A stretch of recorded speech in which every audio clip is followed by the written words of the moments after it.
twisters, whirlwinds, funnels. Whatever the name, tornadoes are one of nature's most violent storms. The tornado hit me, lifted me, tumbled me over. In mere minutes, they can demolish homes. I prepared to die. Level entire towns. It looked like a nuclear weapon had gone off. And destroy people's lives. I knew by looking at my leg wasn't going to be able to be saved. Scientists are now mining the tornadoes for data, revealing surprising insights about the total impact of their violent, unpredictable nature. Today, the target is 10 to 20 minutes of lead time on a tornado warning. Hurricanes, tsunamis, earthquakes. This was the deadliest tornado on record. The impact can be devastating. God completely wiped it off the map. We step inside the disaster. We were running for our lives. It hits like a freight train. And unravel the unexpected and sometimes jaw-dropping total impact. Believe it or not, some good can come from these monster storms.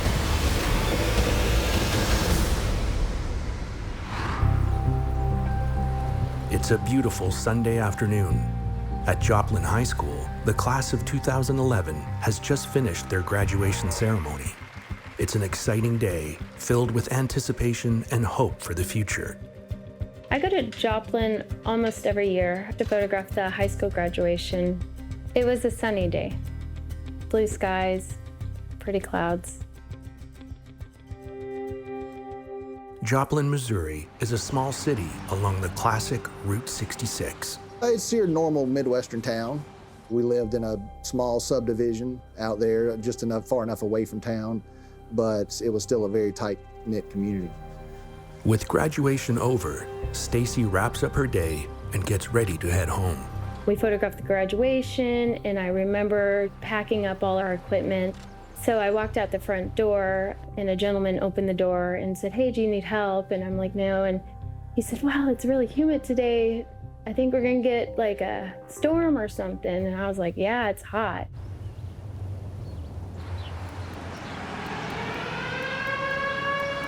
As the afternoon draws to a close, a tornado alert siren rings out for Jasper County and Joplin. Situated in the heart of Tornado Alley, these warnings happen often, and 75% are false alarms. Most residents ignore the warning and continue on with their day. I'm thinking this is sort of typical. We see stuff like this. I'm not going to panic. Little do they know that this is about to become a historic twister.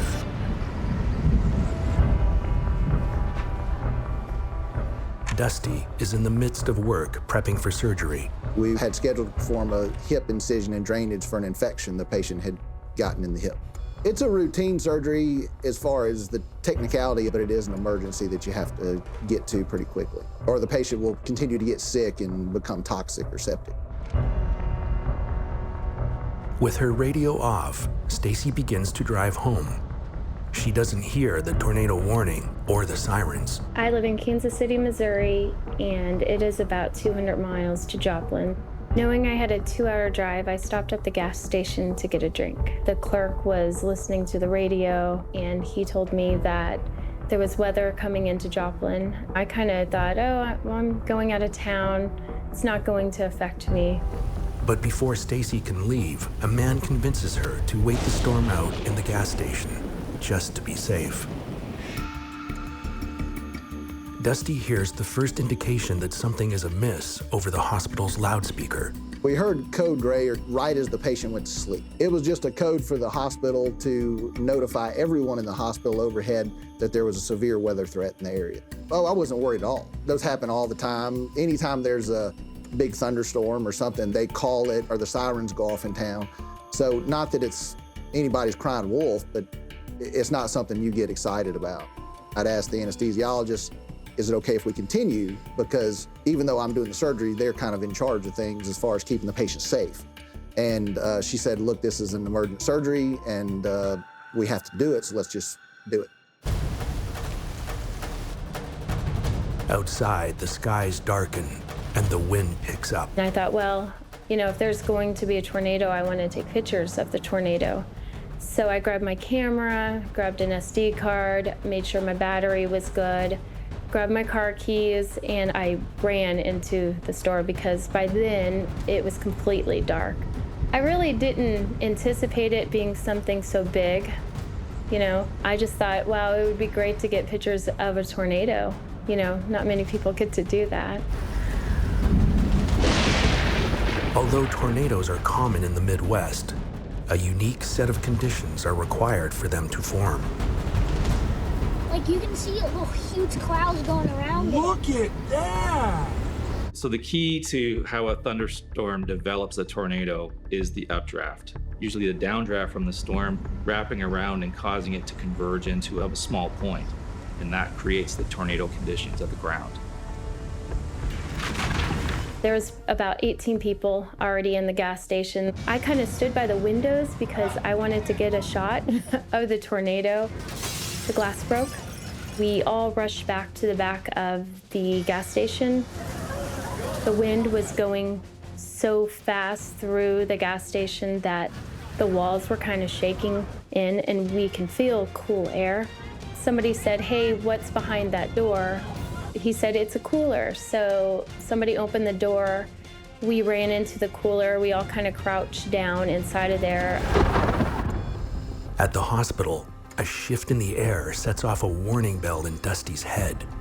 I looked at my assistant, Chris, across the table, and I said, "Do you feel your ears popping?" And he said, "Yeah." And I said, "What the hell do you think that is?" And he said, "I don't know." I said, "Do you think it's the barometric pressure dropping outside?" He said, "It may be from the storm." And then it was 5 seconds later that the tornado hit the building and kind of all hell broke loose. At the gas station, Stacy is huddled in the walk-in cooler, trying to stay calm. So we're in the cooler, and you don't really hear the wind. You just hear the sounds, and like the tinging sounds of things falling onto the roof. So it's like ting, ting, ting, ting, ting the whole time. People screaming, people crying, and then we felt that first wave of the tornado go through. After the first wave went through, it felt like forever. We thought we were safe after the first one, and we thought it was over with, and then the mother lode came through.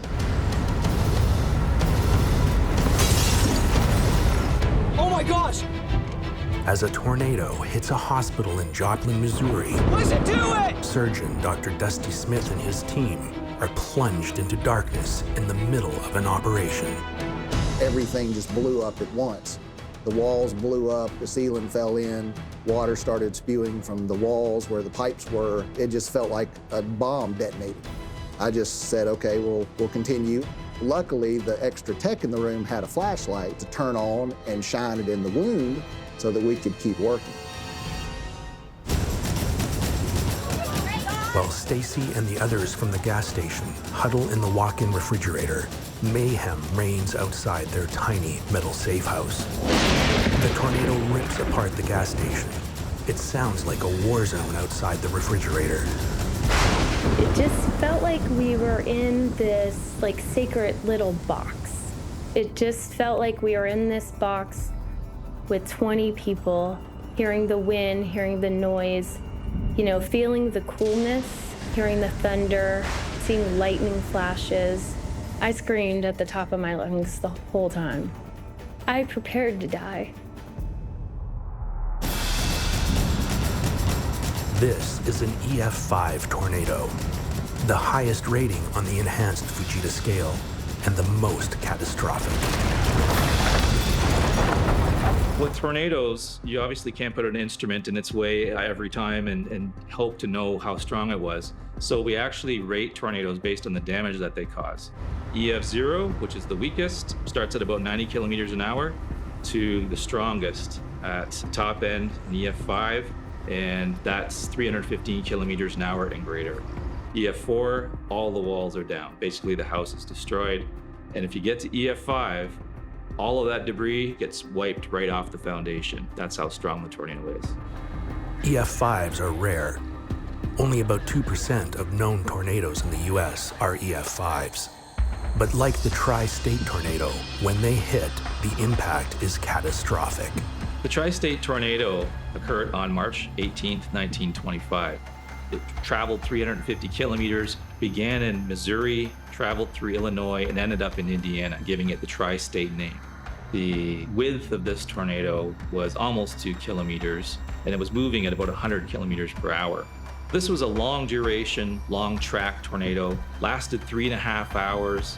Being 1925, there wasn't anything to detect the tornado or get a warning out, so it arrived in those 3 states without warning.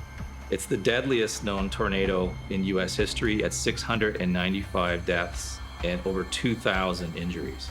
We weren't doing tornado rating back then, so it was later rated at F5 based on the damage that was caused. The damage from this tornado was about $16.5 million in 1925 dollars. This is $1.4 billion today.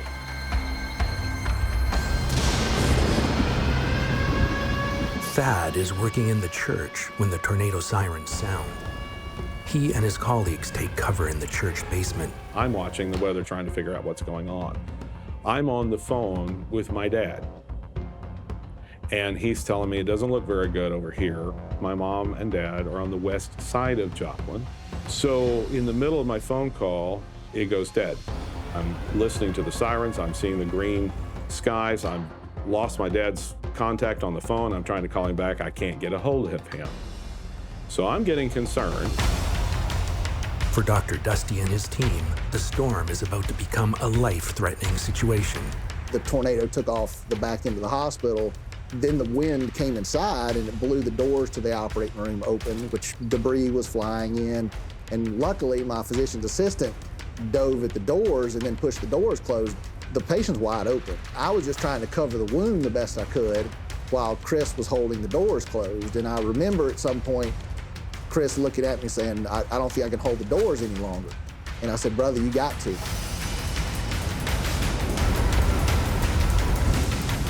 Finally, after what feels like an eternity for Stacy, the refrigerator stops shaking.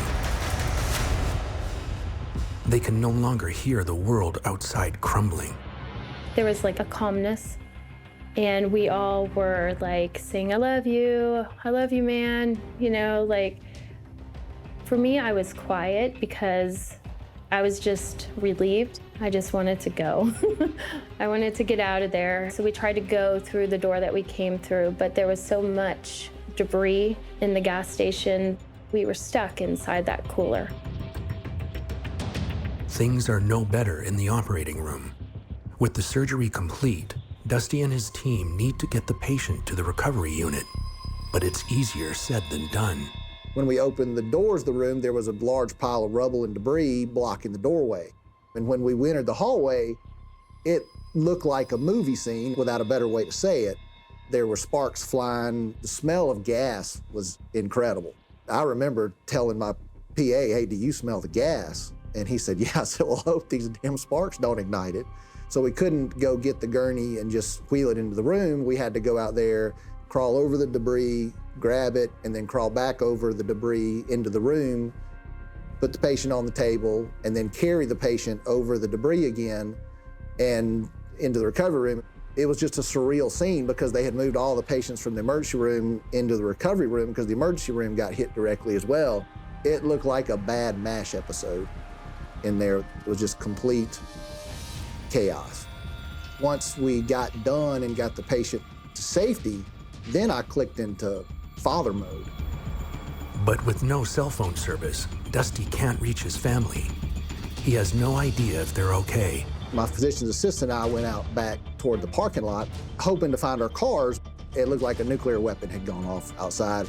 I looked at my physician's assistant, I said, I need to go home and check on my family. Twisted metal litters the parking lot. The roads are blocked. His home is 13 kilometers away through the devastation. He does the only thing he can. I started running.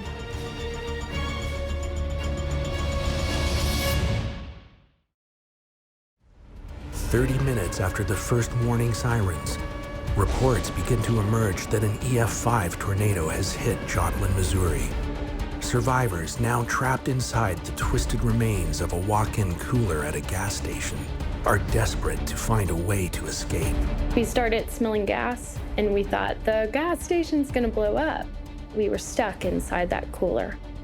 We did see a little light above us. So we thought, okay, we gotta climb. And then a couple of the guys gathered like cases of beer, and we made a ladder out of beer. And one by one, we all just jumped out. I kind of stayed behind a little bit because I wanted to photograph everything in that cooler. I think I was the second to last person out. Once we dropped down into the grass, there was nothing left of that gas station at all, besides the cooler. It didn't look like a gas station anymore. It just looked like a bunch of rubble, you know? So we probably wouldn't have survived if we did not go into the cooler of the gas station.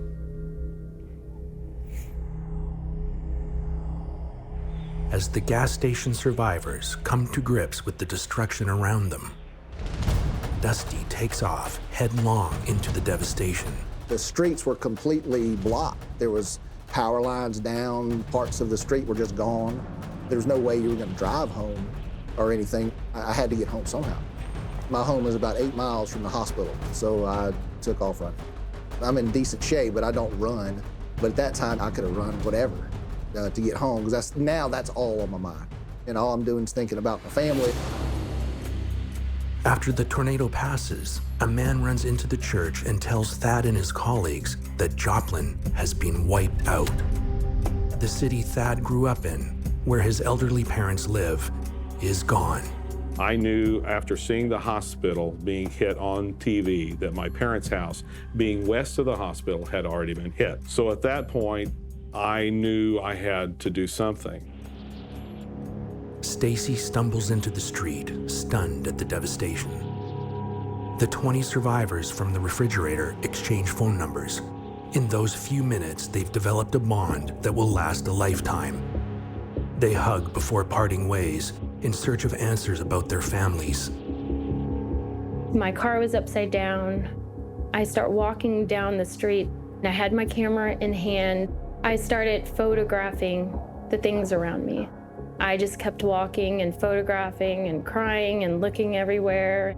I don't know what street I was on, so I just stopped by this stop sign that was like on the ground. So I sat there on the curb. I called my boss, and I was like, I'm okay. I don't know how to get out of here. And I just sat there waiting. Running on adrenaline, Dusty navigates the 13-kilometer gauntlet home through twisted metal, overturned cars, and demolished homes. He's relieved to see that his house is fully intact. He prays his family is safe inside. So I got to the door of my house after running that far, and as I'm coming inside, I kind of walk up the stairs, and they're in the bedroom upstairs. And I was completely soaked, obviously from rain, and my wife said, "Why are you wet?" And I said, "Do you not know what's happened?" And she said, "No, power went out however many hours ago. And we've just been sitting up here." They had no idea, thank goodness, of what happened.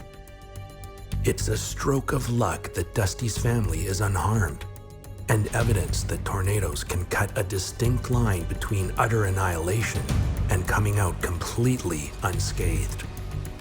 For Thad, when he makes it to his parents, he discovers the house is severely damaged. Thankfully, they were fine. Shaken up, of course. I continue to walk through the house, checking to make sure what's going on. The roof's blown off part of the house. I see a piece of 2x4 that has gone completely through an outside wall through a toaster. When I look down my parents' hallway, I see pictures, one right after another after another. Not touched, not even turned sideways, just as if they had always been. There's a picture of my sister and I, family members, grandparents, still on the wall. And that's when you begin to realize how important the photographic image becomes. The very next day after that, I'm back at the church, and a gentleman come in off the street, and he found a picture in his front yard. He says, "What am I supposed to do with this? This doesn't belong to me. I want to get this back to them."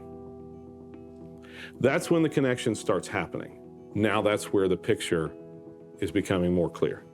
of what we needed to do. Inspired, Thad takes on the task of reuniting people with their lost photos in the wake of natural disasters. In the aftermath of the tornado, new friendships are formed. About a month after the tornado, we all met up at the gas station to kind of see how everybody was. It was interesting to be so near death with all these people, and then to see them again, and to know that we all survived that moment together. The Joplin tornado shows the incredible power nature can have. This tornado was caused by an intense supercell, and the tornado itself was over 1 kilometer wide, had a track that was over 36 kilometers long, grew explosively, and also had that direct impact on a large city, which is something you don't see a lot. Winds from this wedge-shaped tornado reached 200 miles per hour, and the damage was estimated at $2.8 billion, making it the costliest tornado in US history. In 38 minutes, it killed 158 people and injured thousands. The Joplin tornado was the deadliest tornado in the US since modern record keeping began there in the 1950s. Despite the catastrophic consequences of the Joplin tornado, for some, it has created purpose. Since that fateful day, Thad has helped hundreds of families and survivors find lost memories. In the Joplin, Missouri tornado, we collected over 35,000 photographic images. We have returned over 18,000 to date, and we're very proud of it. It's a lot of work to do that. Summer of 31, that's fantastic because it tells us when it was. Over 900 families that received a photograph back, and the response has been overwhelming. We're so happy to have helped them, and we want to continue to do that with this city and other places too. Years later, Dusty has found a new perspective as a result of surviving the deadly tornado. A lot of people have asked me over the years how it affected me, and it didn't affect me negatively at all. I love storms, oddly enough. It's not that I don't have respect for storms. I'm not going to fear them. I think something that strong and of that magnitude, it's going to take you when it wants to. But I think that's the way Mother Nature works sometimes. While Joplin survived the cataclysmic force of an EF5 tornado, in California, a construction worker is trapped by yet another deadly act of nature, a fire-nado.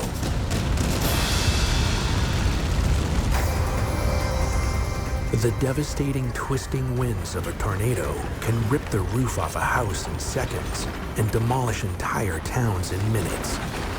But what happens when a tornado and fire unite? Sparks fly off the flat tire of an RV along a highway in Redding, California. They ignite the roadside brush. The ensuing blaze engulfs an area 3 times the size of Washington, D.C. The car fire had been spreading for multiple days, but there was some concern that it was going to spread to the east with some stronger westerly winds, kind of downslope winds, into the northern part of the Central Valley near Redding. That's Redding right there. Terry Cummings is part of a team of heavy equipment operators tasked with carving a dirt trench around a subdivision of homes. The containment lines are 3 bulldozer blades wide and designed to halt the advance of the wildfire. Fire is made up of heat, fuel, and oxygen. And what we're doing in a bulldozer is we're removing fuels from the ground by scraping it and pushing it out of the way or creating a break in the fuel. While we were cutting those lines, I'd been watching the fire. I was starting to get concerned because of how close it was getting. I didn't think it was going to escalate the way it did. But the fire isn't the only thing crews need to worry about. The fire also receives a tornado rating. With maximum winds of 143 miles per hour, it was rated as an EF3. Terry has no idea a unique set of disastrous conditions is brewing. We usually do our shift changes between 7 and 9. My relief was more novice, and I was watching the fire behavior, and I told him I was going to stay on for another hour or so to make sure everything was safe. I noticed fire catapult through the air, and I looked over to my right. All of a sudden, the fire was burning on the sides of these houses next to me. Within minutes, everything became fire. It was just like a shower of fire started happening all around us. No one could have predicted what was about to happen next. One of the rarest natural disasters develops right before Terry's eyes. A fire-nado. A fire-nado or a fire tornado is you have a fire-generated vortex that's rotating, and then it extends upward into a pyrocumulonimbus cloud. It's a fancy way of saying you have a tornado made of burnable material that's attached to a thunderstorm cloud. When a cold pocket of air appears above an extremely hot fire, the heat rises quickly in the same fashion that a tornado forms. Gases drawn up into this column can ignite in the air. Fire tornado is extremely dangerous because they are unpredictable. They can move rapidly, and they can spread fire quite rapidly as well, too. In the blink of an eye, Terry and his crew are surrounded by fire.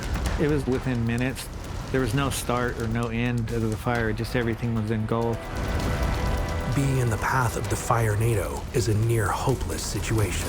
With an EF3 rating for damage, that can debark trees, it can overturn train cars, it can destroy stories of well-built houses. And then you add a fire to that, is not only are you destroying structures with wind, but you're also burning these structures as well too. If it's so hot that you can melt metal, and then you have winds of 140, 145 miles per hour, that's pretty much a worst case scenario in terms of a weather event. Terry has no clear way out. He's surrounded by fire, and his radio communication is failing. Unsure of his fate, Terry can only think of one thing, his girlfriend, Shalai. I texted Shalai. I guess I just wanted to tell her I love her. Just as Terry hits send on the text, the fire intensifies. I looked up, seeing two vehicles. This big dust cloud just engulfed the rear vehicle, like he just disappeared. So I started to turn my dozer to deflect the debris. Didn't want it to break my window, but as soon as I started to turn, my window glass broke, and then all my glass around me broke. It was like I just got hit by a freight train. Then I was like blacked out, and I just heard noise. I felt the tracks of the dozer on my left shin, and I reached out and caught the door jambs, and then I gasped for air. Stuck in his bulldozer, surrounded by fire, and with winds over 230 kilometers an hour throwing debris at him like bullets, Terry switches to survival mode. I threw myself into the seat, and I grabbed a bag and stuck it over my face. The winds that were hitting me, it was like a blowtorch. They were really, really strong and really, really fast. I was just screaming and holding on and just guarding my face with the bag. I was thinking, not like this, Lord. The dire situation is exceptionally rare. Fire tornadoes are extremely rare, with only the 2 instances recorded. One in 2003 in Canberra, Australia, and then the other one just outside of Reading. And with only 2 documented instances of fire tornadoes, there's not a whole lot to go on. But a fire whirl and a fire tornado are pretty similar. The main difference is usually size. Fire whirls are usually smaller, and they occur kind of on the edge of fires. Now, a fire tornado happens under a similar process, however, it's much larger. Fire is usually much more intense, and then the upper part of the atmosphere is usually more conducive for vertical motion and stretching. So a fire tornado and a pyrocumulonimbus is much more similar to a tornadic supercell than it is to a fire whirl. In the maw of the storm, Terry is powerless. So the tornado came down, hit me, lifted me, tumbled me over, dropped me. I could feel it engulfing my waist, my neck, face, ears, hands. It felt like my limbs were just melting. It felt like they were burning off. So I knew I was getting burned, but I didn't agree with it. And I'm like, no way. In an adrenaline-fueled moment, Terry makes a break for safety. I jumped out of the machine, I looked up and I saw 2 vehicle lights, and I made the decision to just make a run for it. Somehow, he makes it through the blowing inferno to the vehicles. I poured water over my hands, and then it was another, 20, 30 minutes, I guess, at least, before we escaped back out. It was a very unbearable pain in my hands, and just, I could feel it all around everywhere, but they got me to the ambulance. Terry was one of the lucky ones. That is unbelievable. An EF3 tornado by itself is very strong and can cause severe damage. And then you couple it with a large, rapidly spreading wildfire, and the damage is pretty unbelievable. It was a half-mile wide at its widest, and also was on the ground for 2 miles. There's 5 people that died. I think it was over 1,000 homes that were burned. All the debris. I feel blessed for sure. God was definitely present through it all. Power line tower. That's crazy. There's still no way of really predicting fire tornadoes. There's some scientists that are working diligently to produce forecasts for these, but still very early on in the process.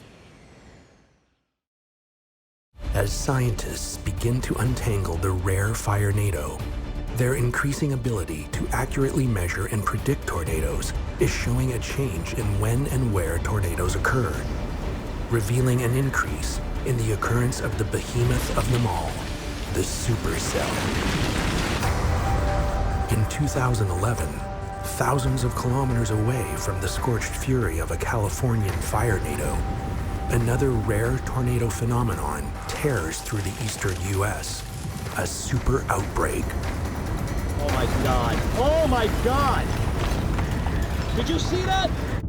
In the small community of Pleasant Grove, Alabama, machine shop worker Ray Watson listens to the news. They're calling for bad weather. The day of the storm, everybody closed early because they were expecting bad weather that day. Most businesses closed at least by 3 o'clock. I kind of thought everybody was going home too early and overreacting. My wife was preparing dinner. I started watching a live feed video of the tornado going through town Tuscaloosa, which is just devastating. Tuscaloosa is probably 30 miles. And little did I know, in about 30 minutes, it was going to go through my backyard. The Tuscaloosa tornado is just part of a rare tornado super outbreak. An outbreak is when you've got a whole bunch of tornadoes occurring in a time period, usually the day, and over a certain location. That can be maybe 6 to 10 to 20 tornadoes. There it is. Oh, it's a doozy. The difference between an outbreak and a super outbreak is that instead of having the necessary ingredients for tornadoes in one location, one region, it's extended over a large area. And basically every thunderstorm that goes up ends up becoming a supercell and producing a tornado. There it is. Good Lord.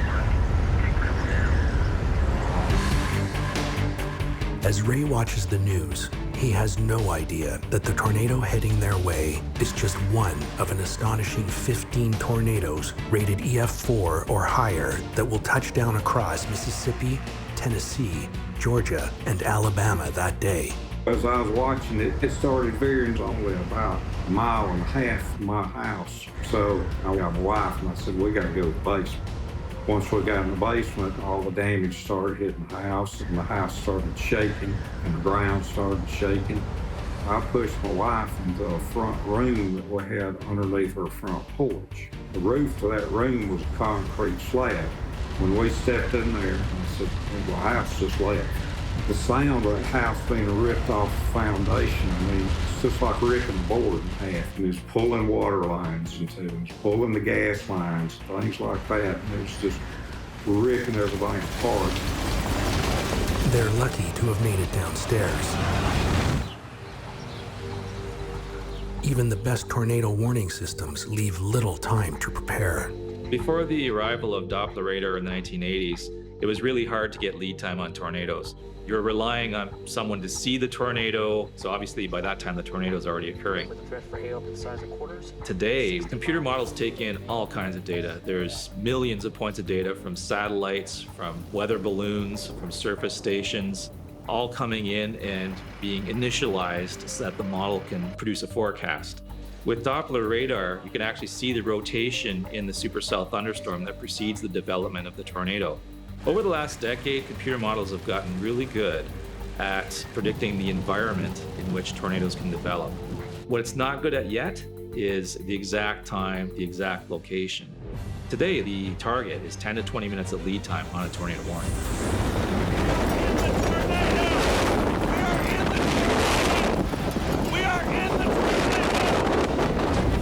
As Ray and his wife's house is ripped from its foundation, a supporting wall holding the concrete slab above them is torn away, and Ray's life is changed forever. I actually blacked out for a few seconds. I woke up, I saw a concrete slab on my leg. I knew by looking at my leg, I wasn't going to be able to be saved. Pinned beneath the concrete slab, Ray is desperate for help and to get his wife to safety. My wife, she didn't want to leave me under there by myself. I said, well, you need to get out of here so you don't get hurt. So she did reluctantly. I was trapped, I was pressed against the concrete. Water lines had ruptured and there's water flowing through there, and I could smell natural gas, and I just thought this is it. But then, a small miracle. A volunteer firefighter and a nurse come to Ray's rescue. Just pure luck. The two most perfect people to come help me after that storm. He brought his little fireman's axe and he put it at the foot of the slab while he got volunteers to pick it up so that I could be removed. And a guy just reached in there and grabbed my belt. He said, I'll tell you what, I'm gonna reach in there and grab you by the belt when we get it over. He said, I'll do the pulling and you do the screaming. And that's about how it went too. And as soon as he did, the nurse, she walked over and they had done scared up rope and a stick and all this and made a tourniquet. Ray is placed in an induced coma and undergoes several surgeries. As he predicted, he loses his leg. But April 27th was just one day of a longer super outbreak. Between April 25th and 28th, an unprecedented 362 tornadoes broke out from Texas to New York. The largest super outbreak in history. 321 people are killed, 316 on April 27th alone. It was by us in just seconds, 10 seconds, and it just leveled houses. There were 6 deaths within blocks of my house. We rebuilt our house. We've got a storm room built in the basement. I take my cautions, but they're just a way of life down here. I've just been lucky. Surprisingly, the super outbreak of 2011 extended all the way into Canada. But it's not the only incidence of a tornado in the Great North. And some researchers are trying to answer the question, are tornadoes spreading? Tornadoes, fire-nados, super outbreaks. While these dangerous weather events are generally known to occur in hot spots in the dusty south, in recent years, the number of tornadoes detected in Canada has been on the rise. But what's behind the worrying trend?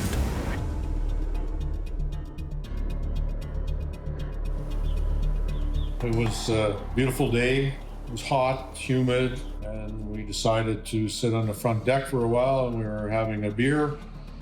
And it kind of started to rain some big drops. There were massive drops, like they were huge. And I had said to Les, I've never seen anything like that before. Like they're huge, and it didn't even seem that cloudy out. The rain clears, but while all else seems normal, something peculiar happens. Our dog was going crazy, and we thought, why is he acting like that? It's quite clear outside. There's maybe a small cloud, but nothing that should make him so panicky. Lo and behold, he had a reason why he was in such a panic. With warm, moist air from the south and dry, cooler air from the Rockies, Manitoba is vulnerable to tornadoes. The prairies in Canada are an extension of the plains in the US, and the storms in the summertime, they move from the plains in the US up into the prairies in Canada, and that's an extension of that tornado alley. Little did Lynn and Les know that the humid day they were enjoying would bring disaster. Before they know it, a tornado is bearing down on them. I've never ever seen a tornado before or been in one, so okay, just go to the basement, then it'll just go right over top of us or by us and nothing will happen. We had a sectional couch with the mattress, the bed out, and he grabbed the mattress and, smart thinking for him, put it over top of us, and he was trying to get also our little dog Teak underneath the mattress. Then the tornado hit. I panicked. It just seemed to happen so fast. There was like 10 engines of a train, or the train going by. Like, it was enormous. The sound was so loud. I used every force of energy that I could to stay down there and strain. Don't know how long it lasted. I looked up and I could see sunny sky. I said, oh, the house is gone. In just a few violent minutes, this record-setting tornado caused widespread destruction. The Eli tornado is Canada's one and only tornado rated at the 5 level. It was one of only 9 tornadoes between 1999 and 2011 in North America that reached the EF5 level, with winds reaching 315 plus kilometers per hour. Very rare in Canada to get a tornado of that strength. In the last 20 years, we've only seen one EF4 and one EF5 in Canada. As Les and Lynn crawl out from their basement, they see firsthand the destruction the rare EF5 Canadian tornado has caused. It looked like a war zone outside. It looked like a bomb went off. I was gonna get in my car. There was no garage, no cars. It was just glass, and the trees were destroyed, houses were destroyed. The whole house was completely gone. Stuff in the basement. And they always tell you that tornadoes don't suck below ground, but this one was different. It decided to do that. But as happened with the Joplin tornado photographs, unusual things appear from amongst the debris. This was my dress that I got married in 1976 to this handsome dude here. After our wedding, I had it dry cleaned, boxed it up, put it in the closet. The tornado took my dress. And the next day, my husband said, I'm going for a walk into the field, which is across from where our house was. And I'm going to go check and see what I can find. And I wish I would have videotaped him, but here he come across the field holding my dress. We built in the same spot. It's changed my life in a lot of ways, and both of our lives, but also to be thankful for the things that we have. You know, we're happy to be alive, that's all I'm saying. But what do events like the Eli tornado tell us? Is the danger for tornadoes increasing? A lot of the data associated with tornadoes has been changing over the years due to human factors. Our cities are growing, and the areas that are vulnerable to tornadoes are also growing. And the number of people that can report tornadoes in those areas are growing. So somehow you've got to look at the data and try to pull out a trend that is unaffected by all these human factors. So what is the data saying about how these weather systems are evolving? The US has been finding that the number of tornadoes has not really increased over the years, but they've become more clustered, so that when you have an outbreak, there are more tornadoes in that outbreak, but there are less tornado days through the year. Another change that's been detected is a slight change in the location of Tornado Alley in the US. It's starting to move slightly northeast. Whether that's due to climate change or not, we don't know. Making the links to climate change is the next step. Researchers are also trying to unravel the increasing reports of tornadoes in Canada. The Northern Tornadoes Project is a project at the University of Western Ontario that aims to detect every tornado in Canada, to try to get a true picture of where tornadoes are occurring across the country. In Canada, we have noted an increase in the number of tornadoes in a number of locations. A lot of that is due to the increased number of reports that we're getting. There's also a concerted effort to get those reports. In our digitally connected world, more companies are also creating increasingly advanced smartphone apps that not only track the weather, but track tornadoes and help direct users away from the path of danger. 4.5 billion people own a smartphone. That's just revolutionized our ability for meteorologists, for public safety officials, for anybody who needs to stay up to date with what's happening with severe weather. RadarScope takes the raw binary data that comes out of the Weather Service radar and downloads it directly to your phone and then renders the image on your phone. Everything with tornadoes and tornado alertings are not measured in hours, they're measured in minutes. And so everything we're trying to do is just carve out a few more minutes. A few minutes can mean the difference between life and death. The peace of mind from accurate detection could be priceless.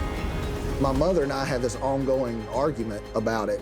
Every time there's a storm, she obviously freaks out because she's afraid it's going to head right for her little baby boy.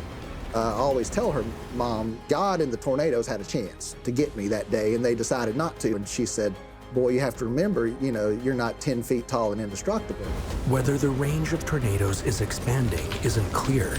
But while scientists work to decipher the changing patterns of tornadoes, the quest to understand their total impact and gain a few precious minutes of warning continues.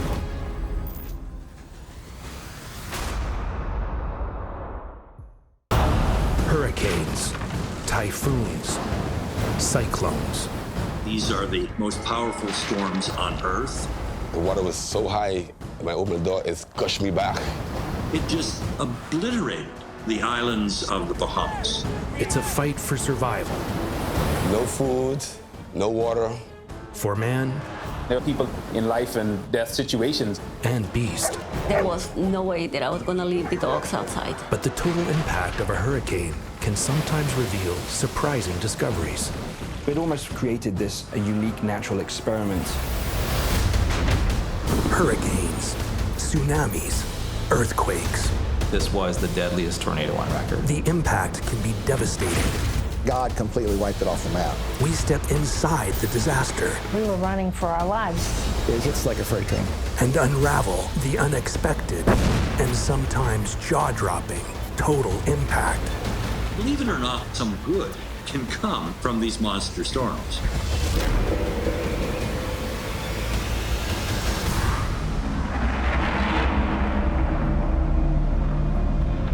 A tropical wave leaves the western coast of Africa. 5 days later, a small cyclone develops in the mid-Atlantic. It's named Tropical Storm Dorian. Though no one knows it yet, it's set to become a monster hurricane. One that will have far-reaching impact beyond the storm itself. Across the Atlantic, for most Bahamians, preparing for hurricane season is nothing new. It's something to take in stride. We were prepared traditionally. I have hurricane impact windows at home, standby generators, so I always have water, that type of thing. I've experienced I think 6 storms. Usually I'm home, usually my house is pretty much untouched. My kids' playhouse sits 6 feet off the ground. It's built out of wood, and it has survived 2 prior storms with no issue. So, I felt pretty secure at home. The Bahamas are an archipelago of more than 700 islands, speckled across 470,000 square kilometers of ocean. An ecological oasis and a tourism mecca. Beautiful beaches, beautiful weather, great people, great food. You can't ask for a better place to live. But the very climate that makes the tropics so enjoyable is exactly what feeds tropical cyclones. The wind speed gets above 63 kilometers per hour, they are called a tropical storm. If they get up to 119 kilometers per hour or greater, then that tropical storm becomes the big daddy of them all, becomes a hurricane. What determines whether it's a hurricane, a cyclone, or a typhoon is where they originate. If they begin in the Atlantic Ocean, they're called hurricanes, and it comes from the indigenous word for storm god, which was hurricane. West of the international date line, then these same hurricane-type events are called typhoons. It comes from the Chinese word taifeng, or typhoon, meaning big wind. Indian Ocean and the Bay of Bengal, they're just called cyclones. Like giant engines that use warm, moist air as fuel, tropical storms can form any time of year. where the water is warm enough to feed the developing cyclones. Every year, lists of names for tropical storms are created for each geographic region. The names are assigned in alphabetical order as they're detected.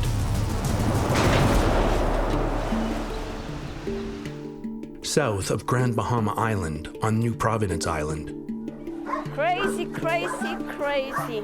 Chela and her brother Alejandro run a refuge for homeless and abandoned dogs.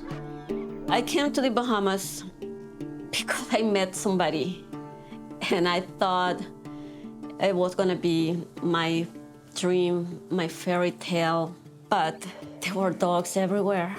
I was on the street taking care of the dogs, at the clinic, picking up dogs.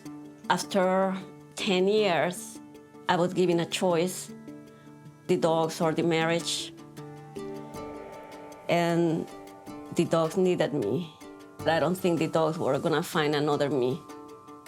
That's what I thought, so I gave up on my marriage and my life.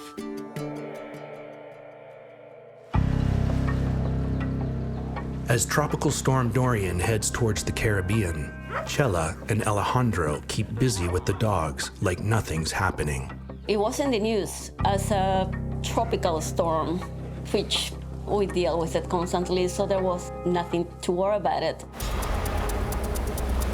But as Dorian bears down on the Caribbean, states of emergency are implemented, and Dorian makes landfall on the U.S. Virgin Islands as a Category 1 hurricane.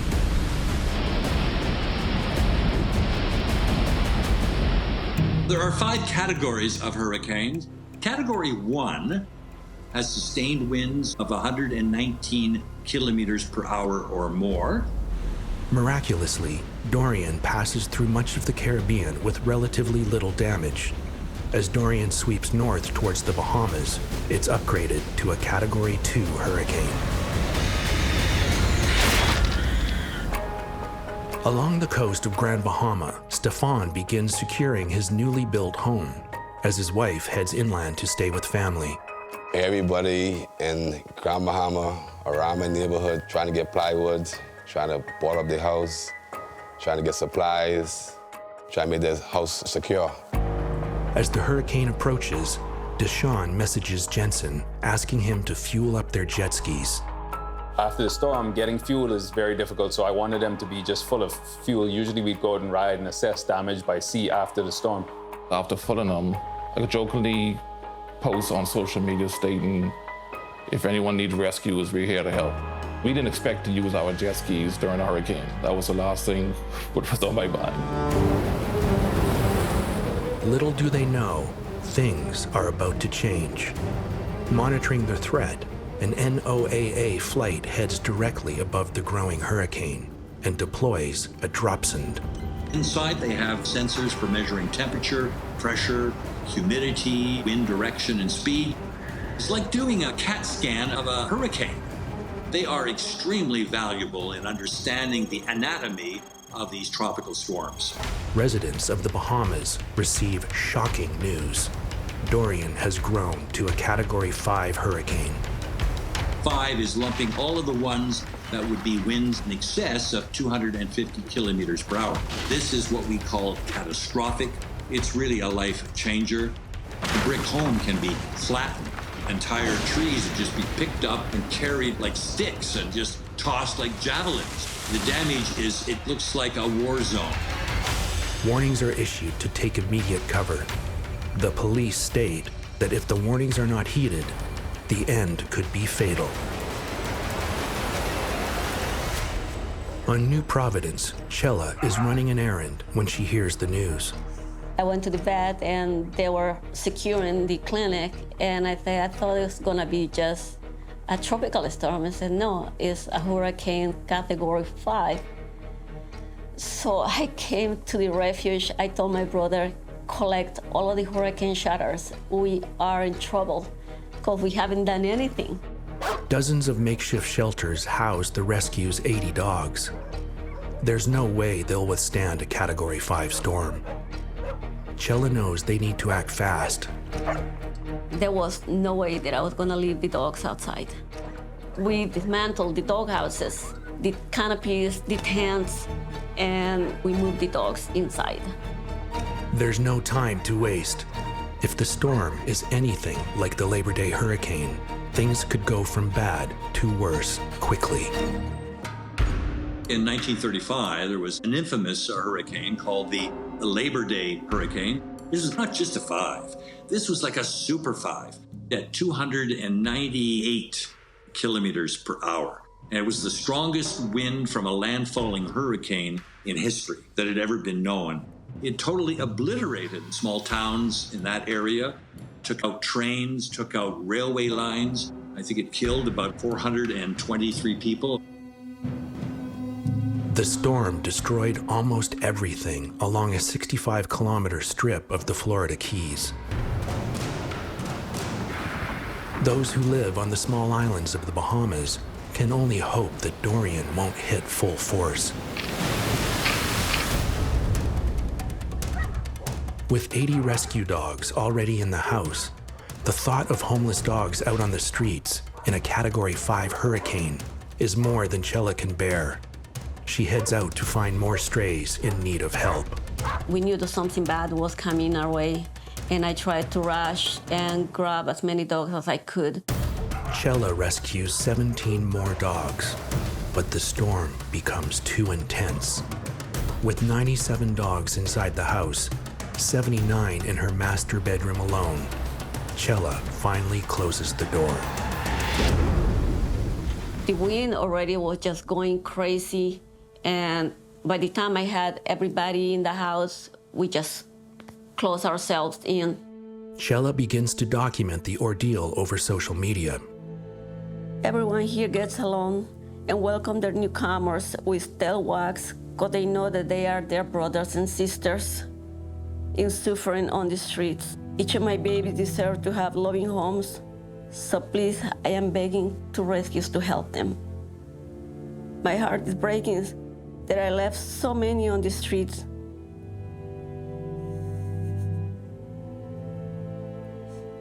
Because I have no more room to bring them.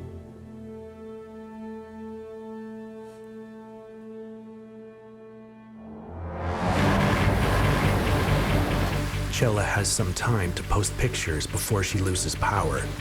We lost the electricity around 4 o'clock. The internet, cable, phone line, everything was gone. Dorian is about to hit the Bahamas full force, and Chela and Alejandro have lost all connection with the outside world. We can all drown. Anything can happen during a hurricane.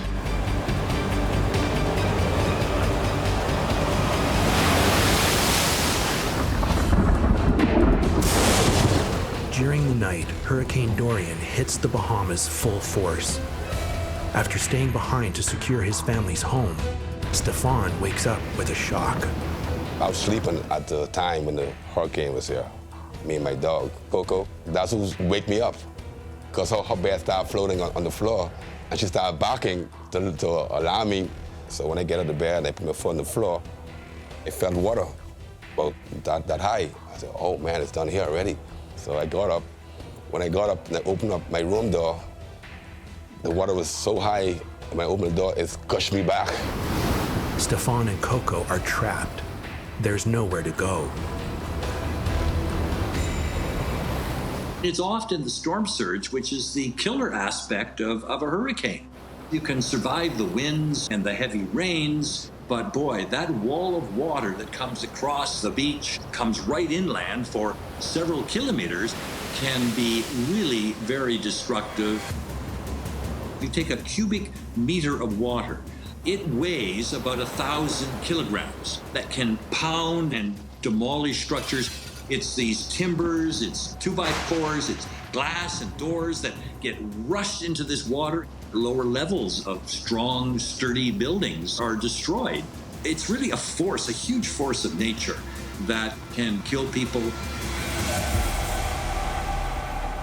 On New Providence, Chela and her brother Alejandro struggle through the night. 79 dogs were in my bedroom alone. They could kill each other if they wanted to, but it's like they understood that we were in distress, and I was in distress because of the situation. Everybody behaved But the safety of the dogs isn't the only thing they have to worry about. I always worry about if we have a high tide and we can all drown. Anything can happen during a hurricane.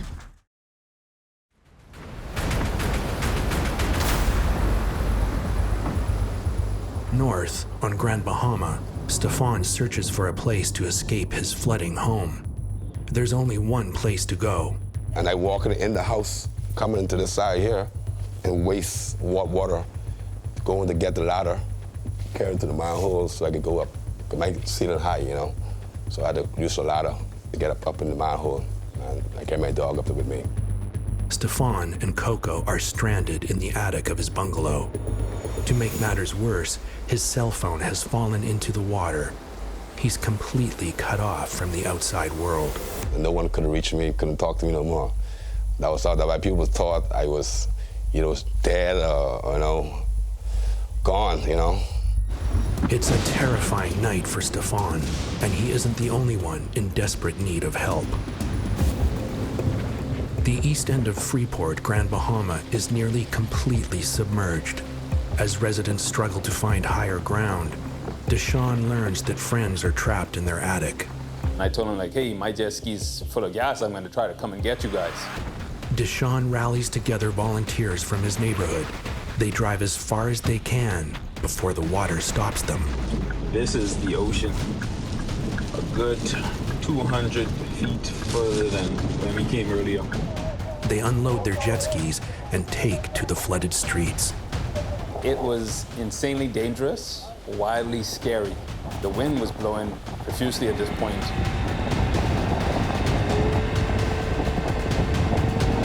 The rain pretty much felt like small rocks just pounding at you. Pretty much most of the city was underwater. Most of the roads that you would take, you had to redirect around. As Deshaun battles to find a route to reach his friends on Grand Bahama, the worst of the storm miraculously passes New Providence. For the grace of God, we were spared. Some poles on the ground, some flooding, no major catastrophes like other hurricanes. For Chela, all of their efforts through the night have been worth it. My love for dogs started since I was a child. They don't want nothing in return. As long as you treat them good, it's mind-blowing. These animals, they are so loving. While Chela and the dogs are out of the woods, Deshaun and the volunteers are battling unrelenting hurricane conditions on Grand Bahama. He manages to get his friend's family to safety, but the ordeal reveals the desperate situation for many.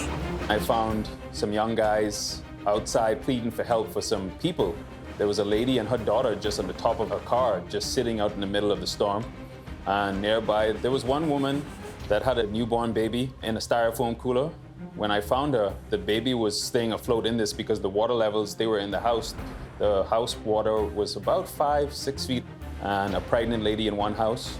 And so after I saw this, I told one of my guys that went with me to do the rescues, let's clear the neighborhood. As word spreads of their rescue efforts, more volunteers join in. But no one is aware that Stefan and Coco are still trapped in their attic. No food, no water, can't sleep because I have to wash the water. I have to stay up, doing this. I couldn't lay down flat, so I had to stay like a pole, like a Coco was right there, trembling and wondering what happened to her. Why she up here? She trembling, and I just hug her and put her next to me.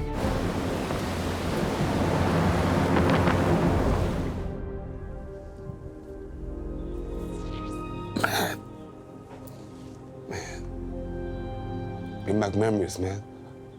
Bring back memories. Yep, I hold her. She was my comfort. I'm not gonna lie. She was. And her dog, we had her when she was a little baby. I love her. Trapped in the attic with Coco, Stefan has no idea what's happened with his other dog, Brewster, who was outside when the storm hit. And things are about to get worse. Never in a million years could I prepare for what Dorian had brought to the island.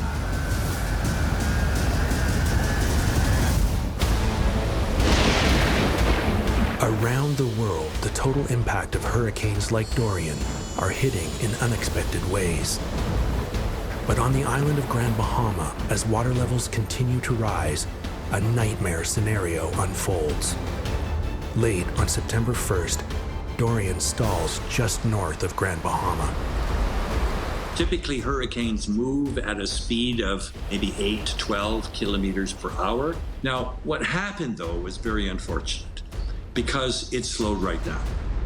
Like a cork floating along a river, hurricanes are pushed along by ocean winds. If the winds slow down, the hurricane can stall. In the case of Dorian, it slowed to just 1 kilometer an hour. You could walk faster than this hurricane moved. It spun around hour after hour and just obliterated the islands. Dorian stalls for 40 hours, lashing the islands of Grand Bahama and nearby Great Abaco with rain, waves, and winds as high as 295 kilometers an hour. Deshawn, Jensen, and a team of 40 jet skiers and boaters battle the storm in search of survivors. At this point, we would have had, I think, anywhere from 200 to 300 just random people calling our phones and sending us messages requesting people to be rescued. Jensen is shocked by what he sees. One of the rescues I remember was rescuing an infant from out of ceiling. I was able to, punch the ceiling open at a certain angle where I was able to get the baby out. And there were some people that were in life and death situations, and so that's what kind of kept us going. Just knowing that we were in a position to help. Still trapped in his attic, with no food or water, exhausted and hungry, Stefan struggles to remain hopeful. Through all the hurricane, I didn't sleep. I just stayed up for 3 days, didn't eat, just praying and sobbing, all night, Thank God. But I pray, Lord, that, this is the way I'm supposed to die, This is the way I'm coming to die, not like this, As Stefan's hopes for rescue shrink, Dorian finally begins to move north. And Deshawn returns home to assess the damage. When I came home, I was just in awe, just like very saddened because, I wasn't sure where to go to next. Deshawn knows how lucky he and his loved ones are. A lot of the people that I know, or all of them, survived. Jensen had somebody that was very close to him that didn't, that actually reached out for help. She was stuck in her roof, and she could actually see the water rising. So we actually tried to go down, but under weather conditions, the winds were extremely dangerous. At this point, she told me she was still stuck in the roof, and she was desperately needed help. Despite their best efforts, they're unable to reach her. Days later, Jensen receives devastating news. Some other rescue team found her body in some nearby bushes. Despite this heartbreaking loss, Jensen tries to focus on the positive and the lives they were able to save. We rescued about over 150 persons during this time. It's a very good feeling, very good feeling knowing that you got people out of harm's way and knowing that you survived yourself. The morning after the storm, Chella makes an exciting discovery.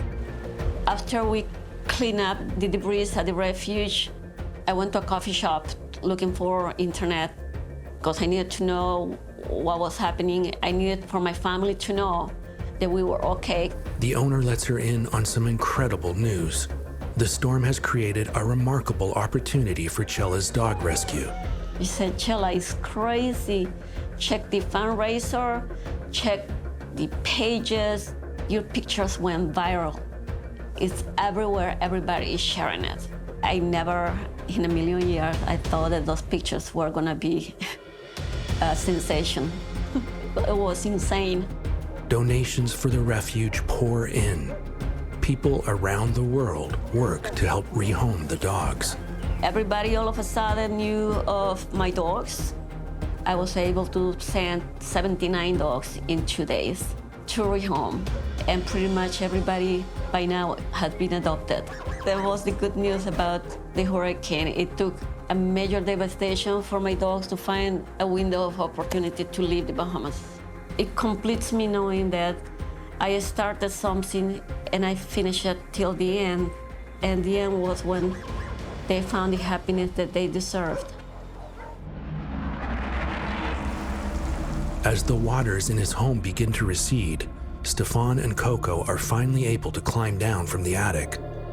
He discovers that Dorian has completely destroyed his new home. The wall went when I came down. I see this big open bright light. I said, wow. Then when I look around, I see my neighbors, them, and other places, them, their wall down too. Stefan knows he's lucky to be alive. Coco did save my life because she was there with me, and I was holding her, and I was crying too, you know? As soon as the water came down, my wife came over here on the family to check up on me, you know. My sisters, my family, all of them came over, you know, checking up on me. Friends, close friends, you know, came over. Man, a lot of hugs.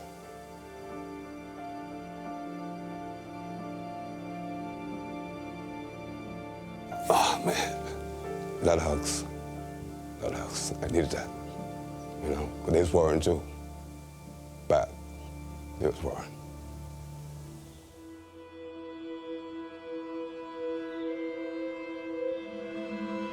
Hurricane Dorian leaves the islands of Grand Bahama and Great Abaco devastated.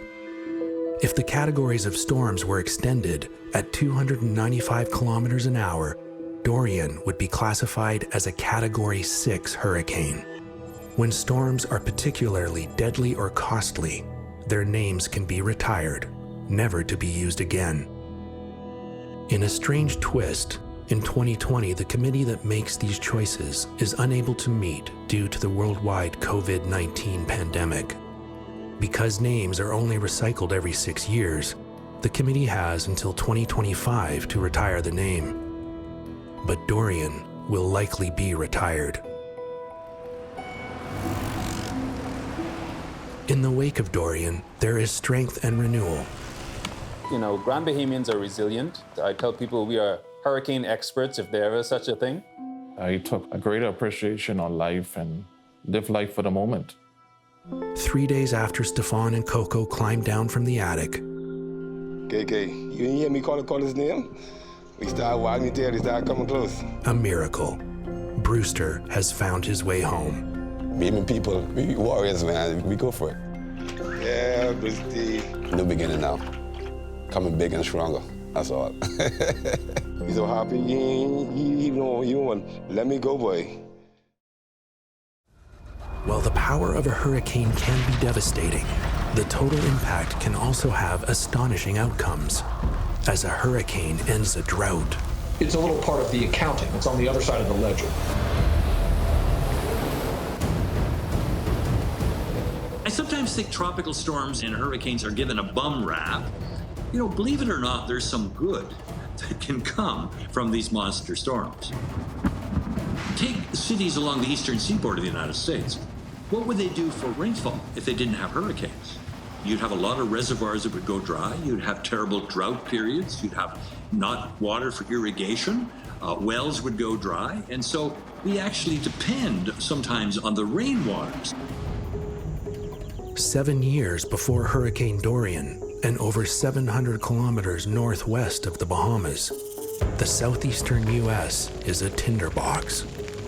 The interior southeastern United States, Georgia, South Carolina, western North Carolina, and Florida, those areas were in severe drought.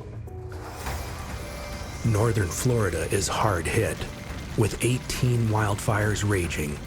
One scorches more than 45 square kilometers of national forest. As the region is grappling with drought, Tropical Storm Debbie is headed for New Orleans when something unanticipated happens. Surprising twist to Debbie was all of the forecast models projected it to travel west towards Louisiana and Texas. And it did, briefly and then turned almost 180 degrees and headed nearly due east towards the sort of eastern panhandle of Florida. The storm makes landfall and spawns 13 tornadoes. The deluge of water undercuts the ground and 52 sinkholes appear in just one county. Hundreds of homes are damaged. When it's passed, it's caused $250 million in damage and taken 10 lives. Tropical storms and hurricanes can often deal a devastating blow. Yet in some cases, they also have a complex relationship with drought. And as in the case of Tropical Storm Debbie, can cause a stunning reversal to extreme droughts. Tropical Storm Debbie, its landfall was kind of right around the elbow of Florida and moved right into an area that had been riddled with wildfires for weeks. It had been in severe drought for a period of months before that. Debbie moved pretty slowly, produced a lot of rain all across the whole peninsula there of Florida, and in the course of 2 days ended those severe drought conditions and really quelled the wildfire situation at the same time. Jason's research has shown that this type of turnaround in drought conditions isn't rare. In parts of the Southeast, almost half of the droughts of the last century ended because of landfalling tropical systems. The researchers coined the term drought busters. What my research focuses on is tropical cyclone drought busters, when the rainfall from a single landfalling tropical cyclone single-handedly is enough to end existing drought conditions in the area affected by its rainfall. Similar drought-busting systems can be seen in different places around the world. As far as the rapid transition from dry to rather wet conditions that's associated with drought busting, we do see that in certain circumstances around the world. The South Asian monsoon is an example where the summer season tends to be in a lot of locations in South Asia rather wet with the rainfall that we characteristically think of with the monsoon. The hurricane is a double-edged sword. They're very important components of the rainfall climatology. While this wouldn't be expected to offset the negative aspects, the costs and damages associated with landfall and tropical systems, it's a little part of the accounting. It's on the other side of the ledger. But where does it lie on the balance sheet when a 350-ton ship is dragged across the ocean floor? There's no way that a ship can literally just disappear, but it really had. Florida often bears the brunt of hurricane season, but unlike Tropical Storm Debbie, in 2017, Hurricane Irma delivered a different kind of surprise outcome. This one at the bottom of the ocean. Hurricane Irma tears through the leeward islands of southern Florida. The storm leaves 12 million people without power. 90% of buildings are damaged. 60% of the population homeless. 129 lives are lost. Hurricane Irma passed through Florida, but very soon after there was a second hurricane. Hurricane Maria was literally 2 weeks later that came up the east coast of Florida. Now it was two hurricanes back to back. Before the dual hurricanes hit, Ian and the ReefSmart team were working in Florida. ReefSmart creates three-dimensional maps of the aquatic ecosystem to help divers and snorkelers explore that environment in a safe, sustainable way. If you want to know what's going on underneath the water, then you would reach for a ReefSmart guide. In August, we were finishing up mapping work in Broward County, the Fort Lauderdale area. We were mapping about 35 wrecks and reefs. There was one more wreck that was due to be sunk, which was the Okinawa. A 33-meter-long, 350-ton military tug, the Okinawa, was being dropped as an artificial reef. The idea of artificial reefs is that you place a structure on the seabed and automatically fish are attracted to that. And it builds up an ecosystem around that shipwreck.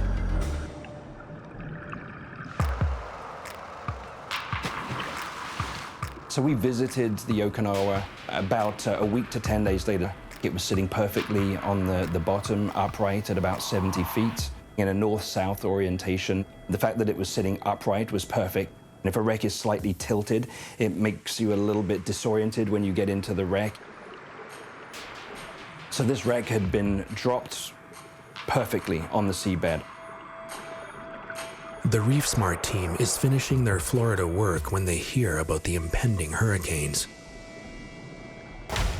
Our first response when we saw the hurricane heading for Florida was all the people that we had met in Florida and we had worked with, we were worried for them and about, are they able to get to safety?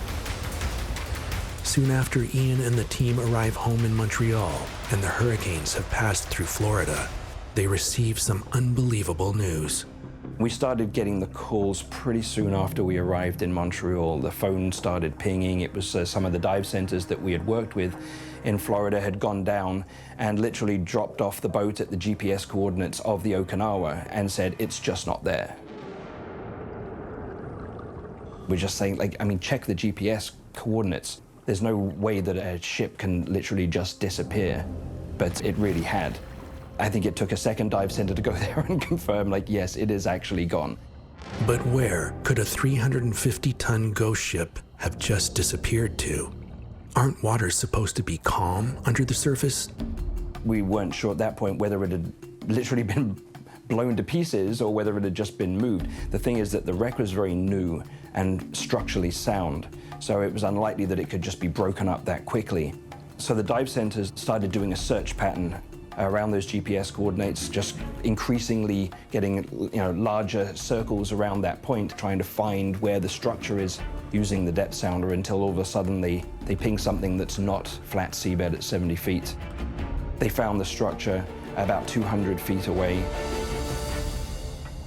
It was clear also that the structure had changed itself, not just the location, but it was now rolling onto its side. It had been shifted around about 100 degrees, so it was facing in a different direction. So this shows where the wreck used to be, lying in a north-south orientation. And this is how it was moved 200 feet and swung around, facing the other direction, and with the mast bent over to one side and the whole ship rotated. The mermaid statue is holding a reflecting ball, but she sits in this bar area where it was decorated with, you see these small starfish and other creatures. The hurricane just tore all of those kind of structures off. The Okinawa wasn't the only dive site that had been affected by the hurricanes. For dive centers or individuals that had gone out to dive different wrecks, each one of them had come back and said that their structures had changed. The Ancient Mariner, the whole upper deck had been torn off that shipwreck and was now lying on the side of the shipwreck. Rodeo 25, the superstructure of that wreck had collapsed further, and Captain Dan, the smokestack had been removed.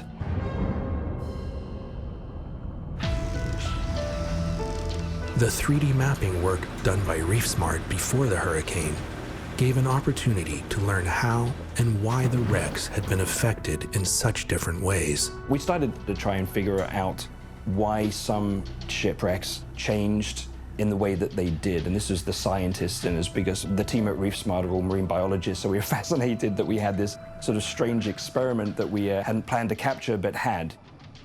So we'd almost created a unique natural experiment where we had mapped a bunch of these wrecks and reefs before a hurricane, and then I had the opportunity to map them again immediately after so we could take a look at what had changed.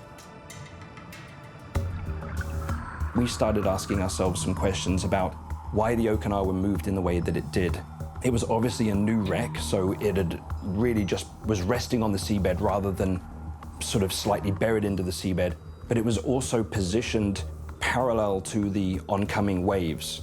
So as the waves hit, the ship was basically broadside to those waves, which would have offered it the largest surface area, which may have been something to do with the fact that it was moved physically as much as it was.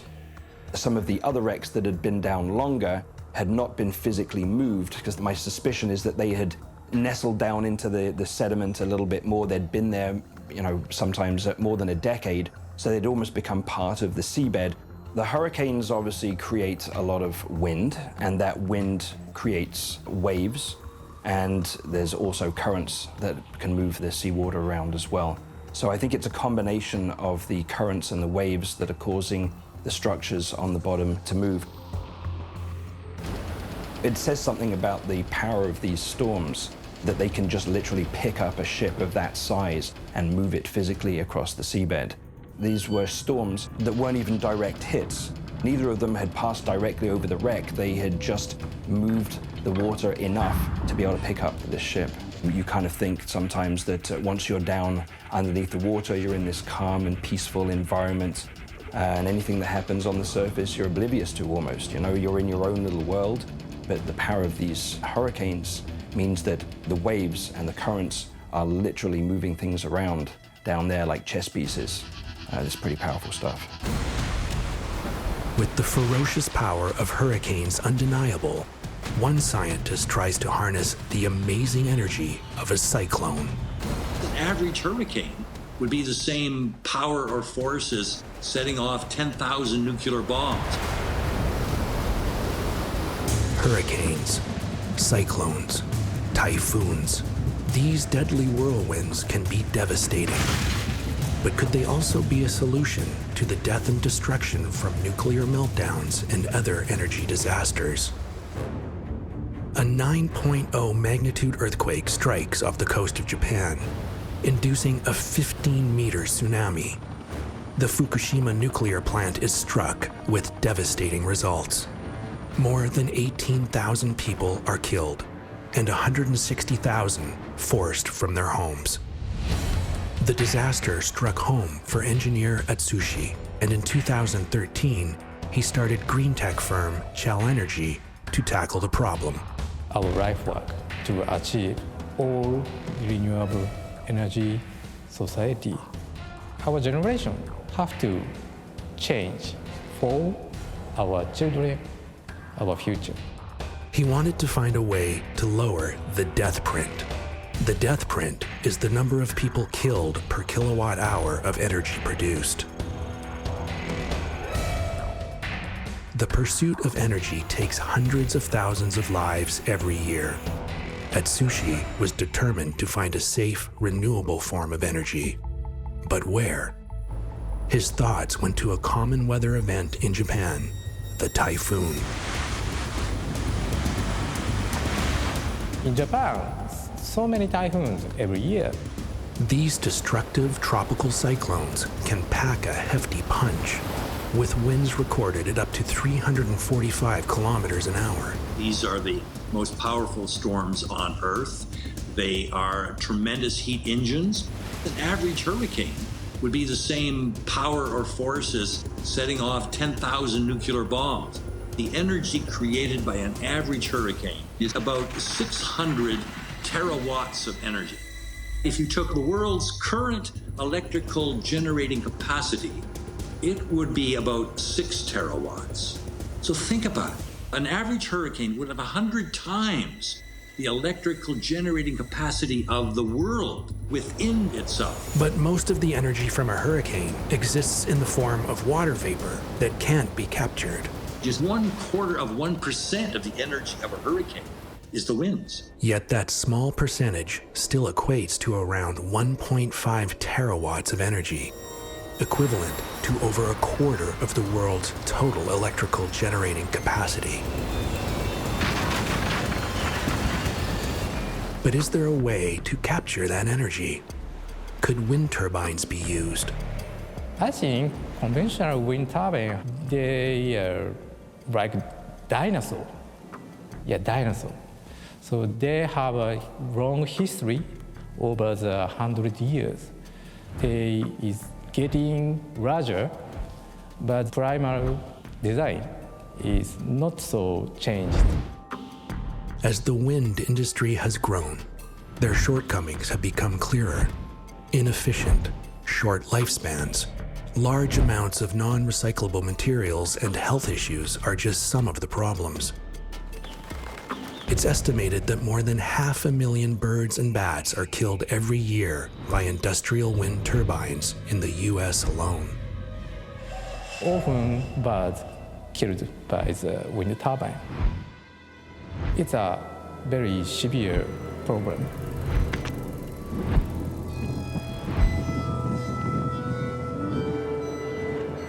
So not good for environment.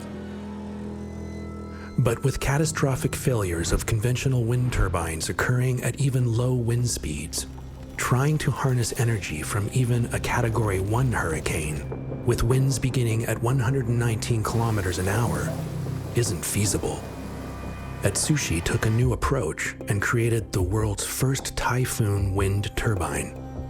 The egg beater-shaped turbine has no blades and is designed not only to withstand the destructive forces of a tropical cyclone, but also to harness it, while at the same time protecting wildlife.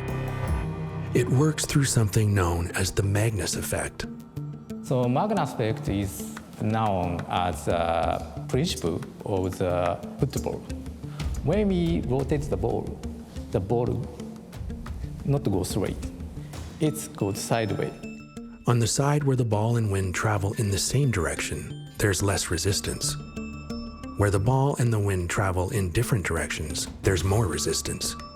This property pushes the ball in the direction of least resistance, the same way athletes use it to curve balls. Atsushi's bladeless turbine isn't just a theory. The first prototype was installed in Okinawa, Japan in 2016. Our turbine is not noisy, and the birds can recognize turbine. This turbine can prevent the bird strike. Our turbine is not only the renewable energy, but very friendly to the environment.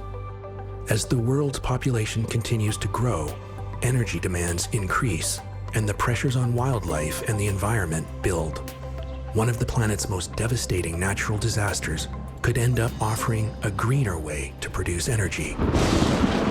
No wonder people are in awe of hurricanes. They just have so much energy. And it's to think that nature can produce all of that energy, I think, is what's revealing. Hurricanes, undeniably terrifying and destructive. They reveal their total power both above and below the ocean. Yet sometimes they can also quench a scorched earth, and they may offer opportunities for new sources of energy for a greener future.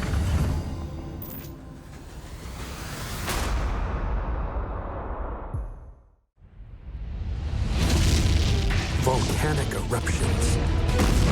It was insane. Violent debris flows. If you were in that particular area, there was no survivors. None. Pyroclastic flows. They're the ultimate volcanic hazard. Volcanoes are both mesmerizing and terrifying. There's a sense of excitement, being close to something so beautiful yet so dangerous. Yet these deadly planetary eruptions don't only tear apart and forge our world. It looked like a desert across the ocean. Their total impact can inject life into a dying part of the planet. We have life being transported around the world's oceans. And they could one day help with interplanetary exploration. They've also attracted the interest of space agencies. Hurricanes, tsunamis, earthquakes. This was the deadliest tornado on record. The impact can be devastating. God completely wiped it off the map. We stepped inside the disaster. We were running for our lives. It hits like a freight train. And unravel the unexpected and sometimes jaw-dropping total impact. Believe it or not, some good can come from these monster storms.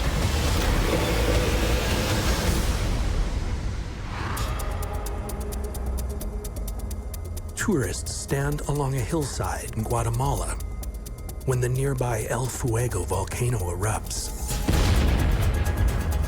sending lava and plumes of smoke into the air. Volcanoes have maimed and destroyed civilizations since the beginning of recorded history. Yet on this day, everyone pulls out a camera. Like many tourists, this is the main event they've come for, seeing a volcano erupt up close. They have no idea that it's only the opening act to a deadly showstopper. Guatemala is known for its ancient ruins, jungles, and breathtaking volcanic landscape.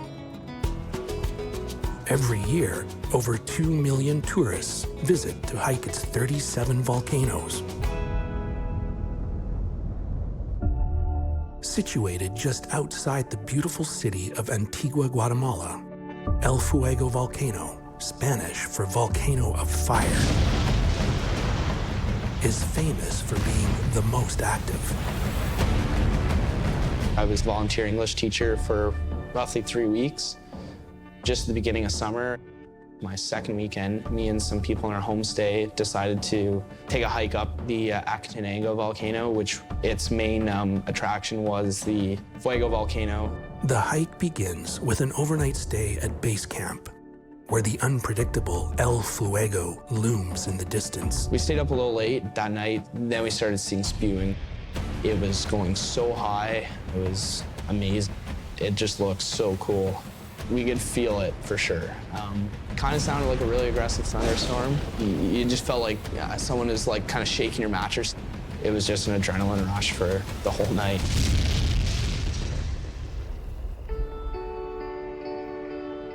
Sophia has lived in the area her whole life and never ceases to be captivated by the beauty of El Fuego. It's always a spectacle, especially at night.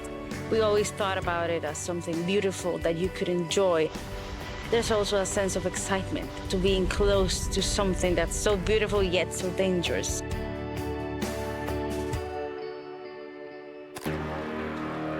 One of Sophia's favorite pastimes is photographing the iconic site. I woke about 5 a.m. and I did what I usually do, go and grab a cup of coffee and go to the garden and watch the volcano. And I thought I can call my friends and we can meet up and go make photos. Aiden and his new friends begin their morning with a hike up the mountain to view El Fuego and then head back to the city. It was just kind of one of those fun, challenging experiences, and it was so worth it getting to the top. It's one of those things you never get to experience in your life, seeing the active volcano. Standing 3,700 meters tall, El Fuego is a stratovolcano. Stratovolcanoes are built of lava, which is more sticky and doesn't like to flow so far. These pile up around the vent, and they build stratovolcanoes, such as Mount Fuji in Japan, or Vesuvius in Italy, or Mount Rainier in the United States. These tall, steep, cone-shaped stratovolcanoes are considered the most dangerous formations and make up about 60% of the world's volcanoes. Eruptions are extremely difficult to predict, but deep within the volcano, magma can act as a plug. As gases build, so does pressure, until the volcano explodes. It can happen without warning, shooting out superheated gases, ash, lava, and debris. At up to 1,200 degrees Celsius, they can burn and suffocate everything in their paths. Volcanoes are the mechanism by which the Earth loses heat. Magma is a way of removing the heat from within the Earth and distributing into the Earth's surface, ocean, and atmosphere. Volcanic eruptions are triggered usually by more magma entering the magma chamber under the volcano and pushing out the magma that's already there or mixing with it and making it rise up to the surface. The rising magma is caused by the shifting of tectonic plates. The tectonic plates are crunching together, or one is sliding underneath another in destructive plate margins.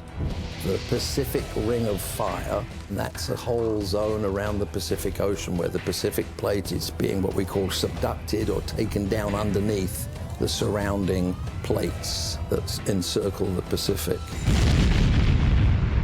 While larger eruptions of El Fuego have wiped out crops and led to evacuations, they're quite rare. The volcano is a tourism hotspot, with small eruptions every 15 to 20 minutes.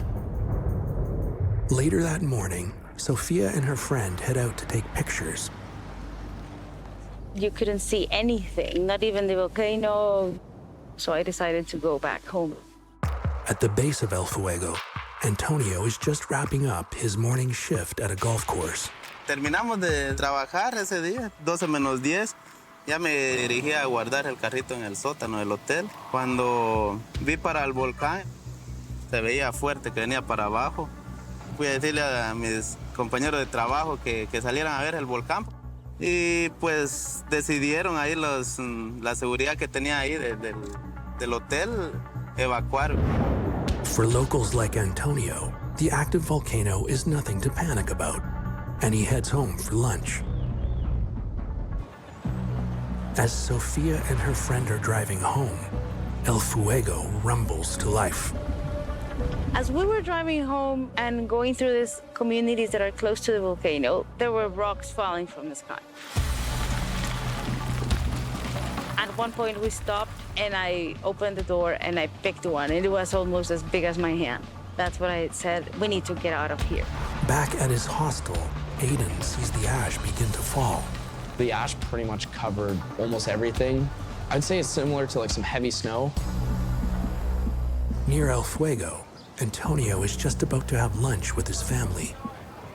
Como a eso de las 2:30 que me dijo mi suegra, le dije yo, mire, está fuerte el volcán, va a salir. Y me dijo, primero Dios, ya no pasa nada, ¿verdad? Fue podríamos decir, la última convivencia con mi suegra. A plume of ash billows 10,000 meters up into the air. It's so large, it's visible from space.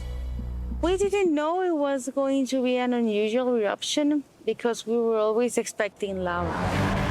And lava is something that you can live with it, you can outrun lava. While lava has been clocked flowing downhill at up to 60 kilometers an hour, in most cases, it travels at less than 1 kilometer an hour. At 5 times less than average walking speed, it can easily be outpaced. But something much deadlier than lava is suddenly unleashed. But there was nothing that could let us know that this time, instead of lava, there was going to be pyroclastic flows. Pyroclastic flows are deadly. Most people consider them to be the ultimate volcanic hazard. As a massive eruption explodes from El Fuego in Guatemala,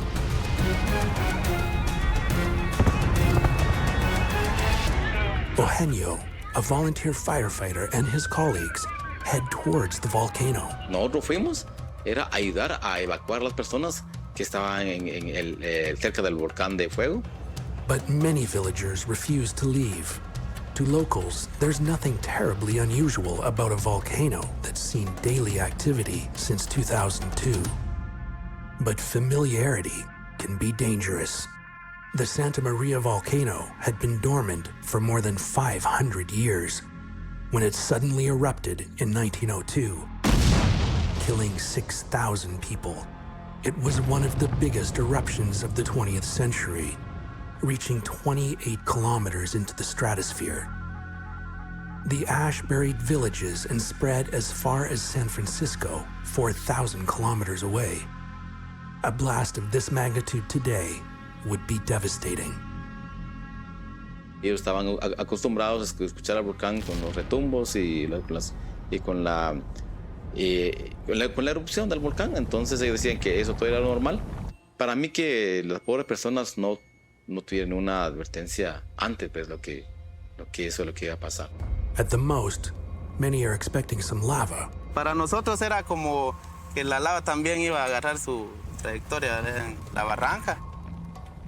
Pero prácticamente se llenó allá en la parte de arriba y fue donde se pasó para el lado de nosotros.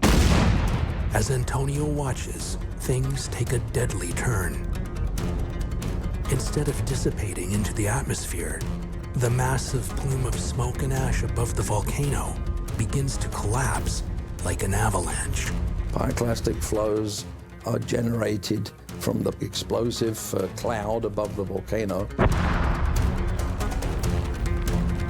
The parts that haven't mixed with the atmosphere that are more dense are going to plunge towards the ground and start flowing down the flanks of the volcano. Traveling at up to 700 kilometers an hour, they're impossible to outrun for any distance. Íbamos para en toda la carretera cuando se dejó venir eso. Decidí correr, ya era un caos. Entonces les grité yo a los que estaban todavía, corran, métanse a sus casas, protéjanse porque el humo. Antonio is barely able to make it back inside his house. Realmente ahí estaba mi familia, mi esposa, mi hermana, mis hijos y mi sobrino. Pero se podía escuchar, ¿verdad? Los gritos de todos los vecinos. Eugenio and his team make it to their vehicle, but no farther. Yo solo vi allá lejos que mis dos compañeros se desaparecieron entre las nubes, ¿verdad? Entonces, nosotros, yo traté manera de salir de ahí, pero ya cuando quise salir con mi vehículo fue cuando el vehículo se apagó y me atrapó porque al final... Entonces dije yo, aquí nos quedamos.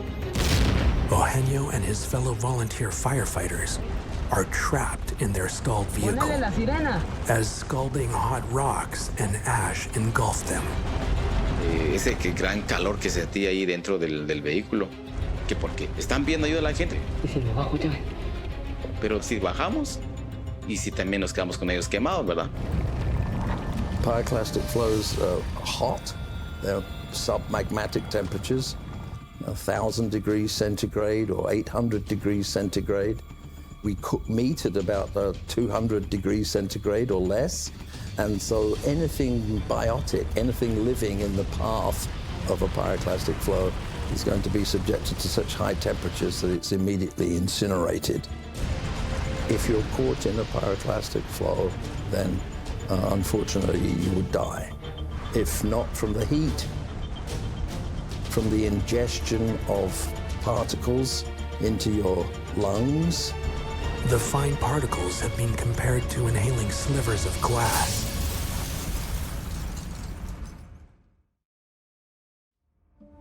For Sophia, it's simply luck that she's still alive. Everything was completely destroyed. If I hadn't taken the decision and I would have ventured further than I usually do, I would have been in the middle of everything and I wouldn't be alive today. Eugenio surveys the damage. He's lucky the car has not been buried. Gracias a Dios, el vehículo no soportó el calor y eso fue que cuando bajamos del vehículo vimos las personas que estaban alrededor, que estaban muertos, ¿verdad? Quemados, porque también estaban y buscaban personas que todavía estaban con vida, ¿va? When I came home, I turned on the TV and they said, "We have a problem." But by then everyone was dead. Miraculously, Eugenio and the team find 3 survivors. They're able to get the car started and rush them to hospital. Pero lastimosamente 2 personas fallecieron en el camino. Gracias a Dios, ¿verdad? Que todavía una persona logramos salvarle la vida. But with the ash settling, the total impact of El Fuego is yet to be felt. Lahars are deadly. People get trapped and entombed in lahars.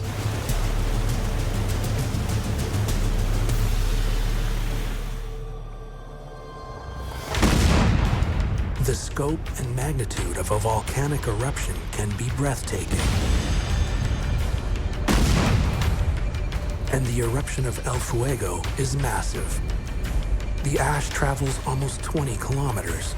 The ensuing pyroclastic flow burns everything in its path. While his wife, children, and nephews survive, 37 family members are killed. Mi papá, mis primos, primas, los hijos de mis primos, mi suegra y mi cuñado. Adelante iban 2 primas que una de ellas se cayó y le digo, levantate porque ahí viene, corre ahí. Fallecieron también. After 16 hours of violent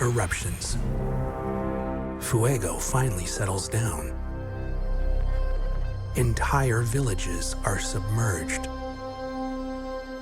The remains of those who failed to escape litter the roads. Hundreds are missing or presumed dead.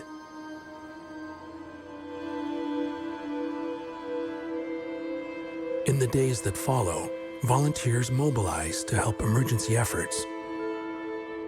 That's when the military, the police, the firefighters, everyone went there. Problem was the road was covered with pyroclastic flows, so no one could access the community. Dr. Tufts is one of the first medical personnel to arrive in Zone 0. Because of the dangerous conditions, it's closed to all but the military and select personnel. Turned out we were the only medical people there. Nobody would enter the Zone 0. The bodies were still everywhere. They didn't look like bodies so much as they looked like a mold of a person because they were covered in ash. The first thing I noticed was the smell. I don't know, it's a smell you never forget. And you look up in the sky and you can see the vultures circling around. Even the pictures don't do justice to what kind of destruction this was. It was like a lunar landscape. And if you were in that particular area, there was no survivors. None. Very hard to swallow. Aiden volunteers to assist in a nearby village just outside of Zone 0. We took off, hopped in a truck, and went right to Alotenango, where a lot of the families were devastated with loss. There was Army tanks and first responders everywhere. Locals would tell us they lost their brother, they lost a son, they lost aunt and uncle. We try to help as much as possible. My focus was immediately on trying to save as many of the people as we could, keeping the firemen healthy so they could do their job. Then we had the survivors that we had to try to take care of.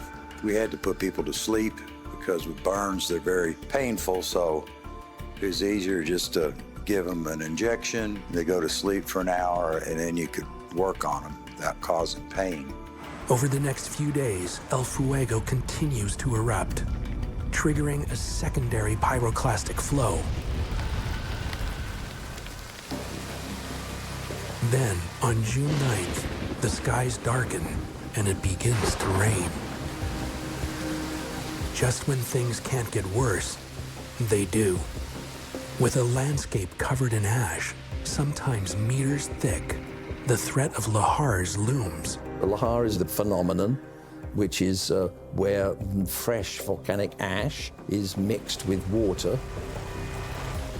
It's a bit like watery concrete that you've just mixed and is poured down slope. It's very destructive, and they can occur for years after an eruption, whenever there's a big rainstorm. Lahars are deadly because it's like being hit by a wall of liquid cement. People get trapped and entombed in lahars. They will push over buildings. They will knock down infrastructure. It's very dangerous. People were running away because this time the rain was bringing down all the material that had just been set on the communities. As the communities surrounding the volcano attempt to deal with the disaster, Sophia is one of the first volunteers gathering aid when she receives a heartbreaking request. She said, well, I need you to find my family. And I said, okay, just give us their names and we'll try to find them in the shelters, see if they're in the hospital. And that's when she said, no, they died. 33 people in my family died, including my 2 kids, a boy and a girl, and I want you to find them for me. With that, Sophia starts to recover bodies. In the affected zone, she's shocked by what she sees. The ash is so high, it's buried entire houses. It's so hot, it melts the soles of her shoes. You see people digging for their loved ones with their hands, with wooden spoons, with whatever they could find. And then when they found them, they would put them in towels or whatever they could find to take them with them. You realize these people are looking for human beings and no one is helping them. Ayudé a desenterrar a mis primos, primas, hijos de mis primos también. Había veces que no aguantaba. So we had to start this whole operation of setting camp and security areas and safe spots and doing everything the best way possible. First came the machines who removed the rubble and stones and everything, stones as big as 10 meters or 15 meters. They removed everything. Then we started digging. What we gave them was the possibility of finding their loved ones. It was finding a needle in a haystack, and we were trying to do just that for them. Months later, volunteers like Aiden, Sophia, and Dr. Tufts continue to help local communities cope with the tragedy. Aiden sets up a campaign to collect donations for the affected. We were getting notifications saying our account was going viral. Just a large demographic of people just reaching out to us, donating money. We use a lot of the money to buy clothes, just little essentials. Sophia organizes aid packages and reunites families with their lost loved ones. We found 278 people. People that were not able to identify because they had no DNA left over, 112. People that were never found, 85. Amidst the tragedy, there's reason to be thankful. Sobrevivimos 8, mi esposa, mis 3 hijos, mi hermana y mis 2 sobrinos. Ahí sobrevivimos. En su momento que me sentía un poco tranquilo, una paz en el corazón de que pude encontrar a mucha más gente, vecinos, ¿verdad? Amigos, ¿verdad?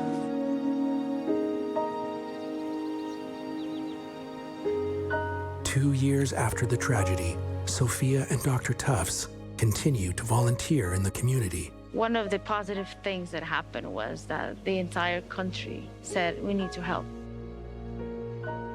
And help was the most beautiful thing you could see. Sophia comes to terms with the awesome and deadly El Fuego. I love nature and I love a volcano, and for a while I was very upset because I kept on thinking, how can I love something that it caused so much damage? Then I realized the volcano was always there. It was always going to have eruptions. It was always going to be the beauty of nature exposed. I think nature's not at fault. While the destruction by El Fuego forever impacted the lives of those living in its shadow, the total impact of eruptions around the world can also create strange, new phenomenon. There are some lava tubes that contain life that is found nowhere else in the world.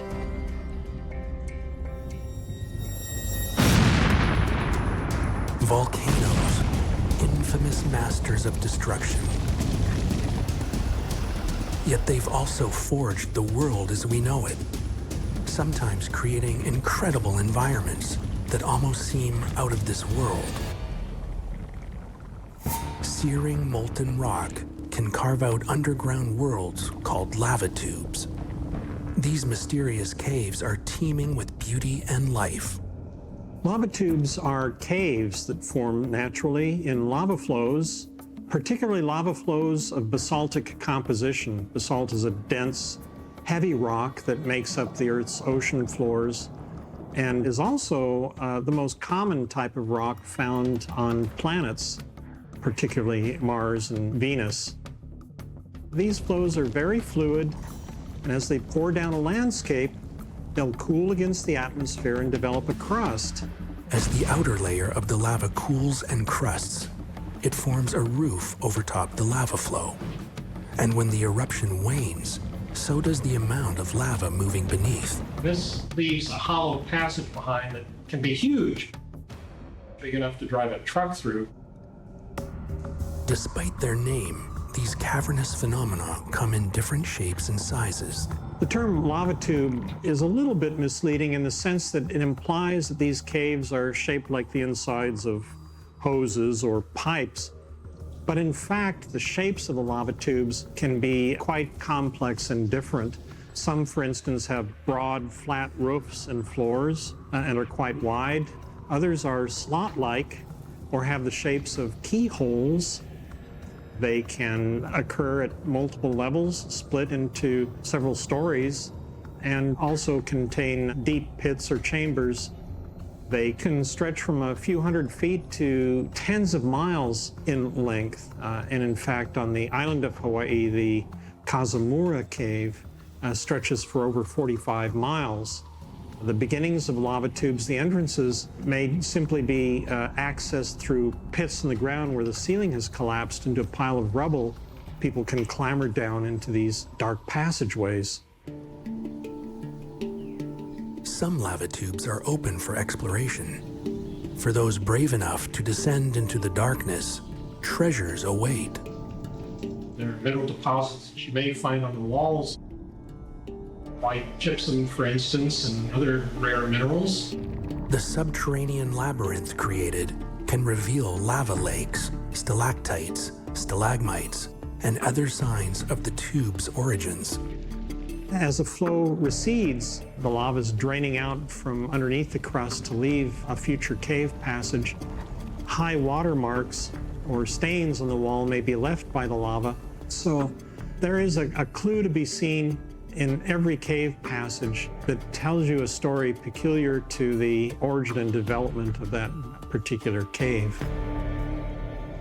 Since their beginnings, these pitch-dark passageways have played a major role in life on islands around the world. Lava tubes act as excellent insulators for the molten lava that flows through them. And this insulation allows the overall flow containing that lava tube travel much farther and spread more widely. This means that the islands that have lava tube forming volcanoes will be very wide and broad and have gentle slopes. Volcanic islands are historically highly desirable places to live. Because of lava tube formation, these wide islands, such as those in the Hawaiian chain, are easily habitable. Good climate and soil that breaks down from lava itself, some of the richest in the world. The tubes themselves have been used by humans for centuries. Lava tubes have played an important role in the history of humankind. Indigenous peoples have used them as shelters to take during times of conflict, places to camp. They've been used for places to store items and also for burials. But humans aren't the only beings who benefit from lava tubes. These caves also act as a cradle for other life forms. Lava tubes also have an important biological function. Creatures that move into these habitats evolve to function quite successfully in these environments. There are some lava tubes that contain insect life that is found nowhere else in the world.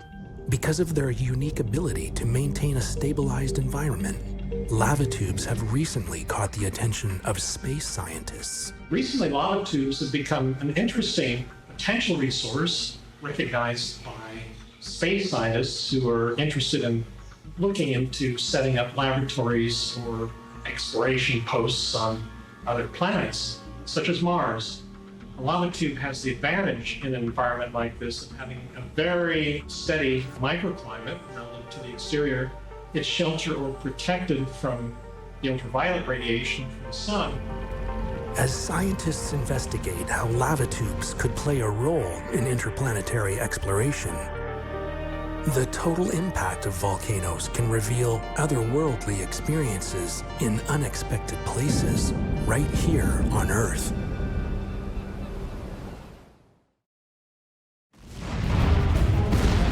While the eruptions of the Hawaiian volcanoes fascinate researchers, 5,000 kilometers southwest, near the Kingdom of Tonga, sailors Michael and Larissa encounter the mysterious effects of a volcanic eruption in the middle of the ocean. We just left Bora Bora in French Polynesia 7 days earlier, and we were on a direct passage to Fiji. As they're sailing, they cross the Tonga Trench. At over 10,000 meters deep, it's the second deepest trench in the world.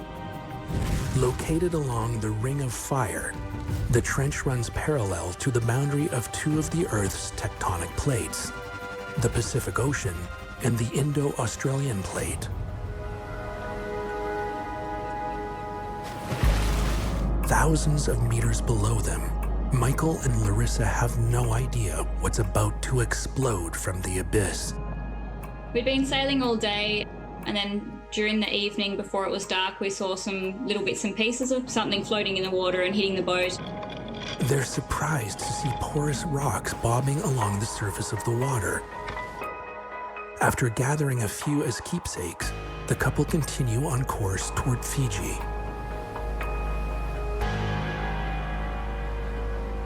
As night falls, Michael takes the first shift while Larissa sleeps. Michael came and woke me up. There was something floating in the water and hitting the boat. We could just hear this noise along the side of the boat.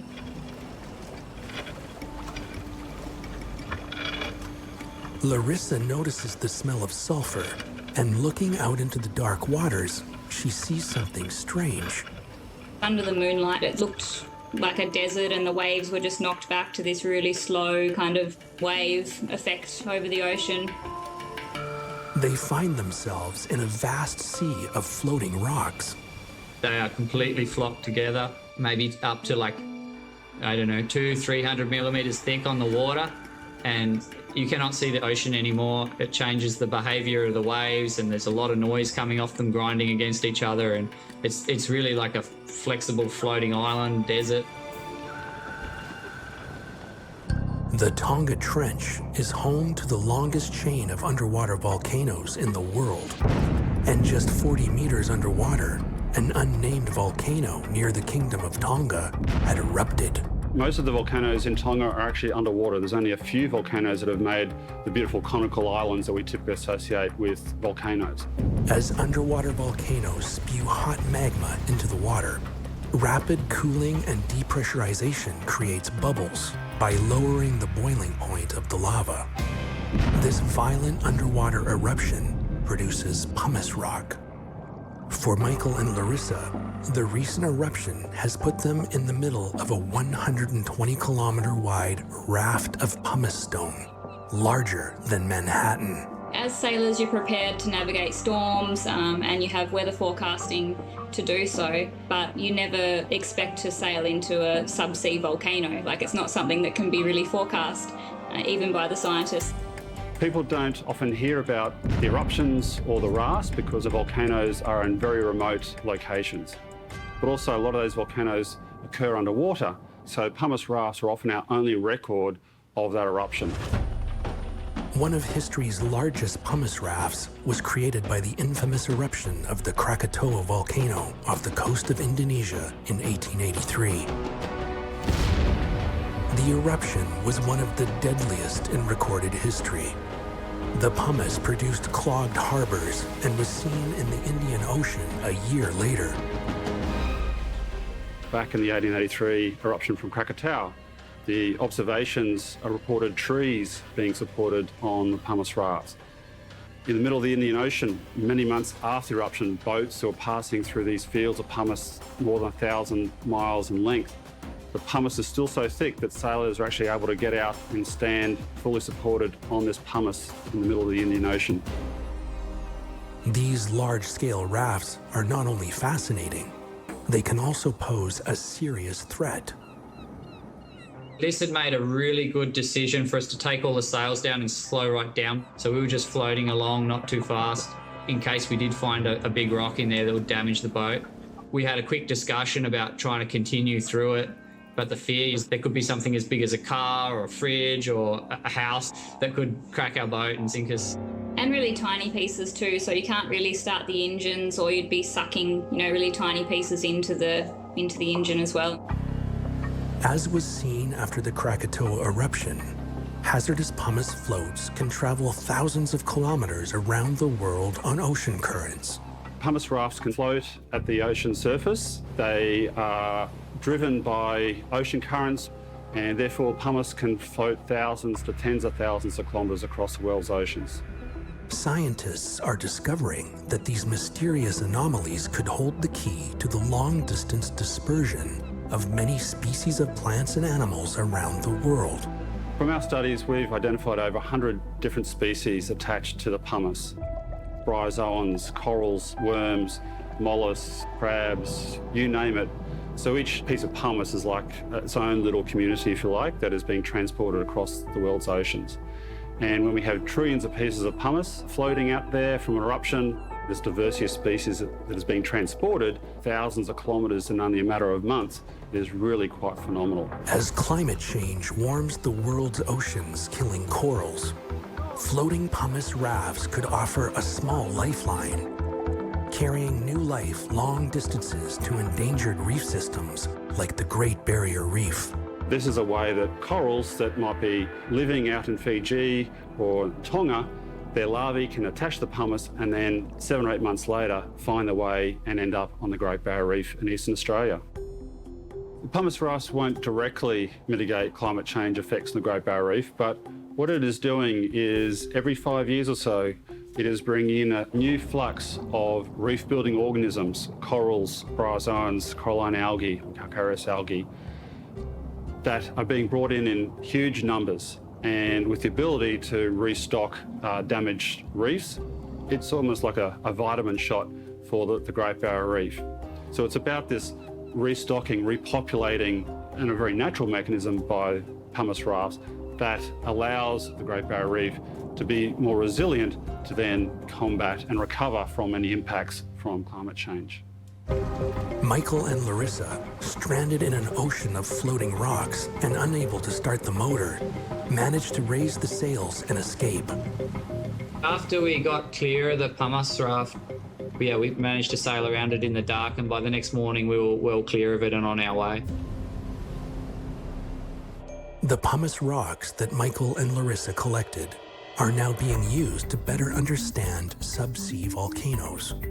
We're currently investigating these samples very carefully. And in particular, we're going to be looking at the textures, the chemistry of the pumice, which are frozen snapshots of the magma in the chamber that sits beneath that volcano, to really understand what's going on. Pumice rafts are a very fascinating phenomenon. We have life interacting with that pumice, looking for a new home, being transported around the world's oceans. So it's really this interaction of deep earth, oceans, atmospheric processes and biology all coming together in this one phenomenon.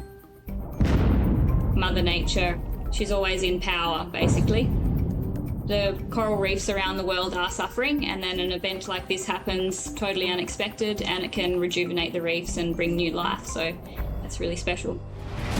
Along with the biodiversity that pumice can bring to ocean life, scientists are now discovering new ways that volcanoes can communicate imminent and deadly eruptions.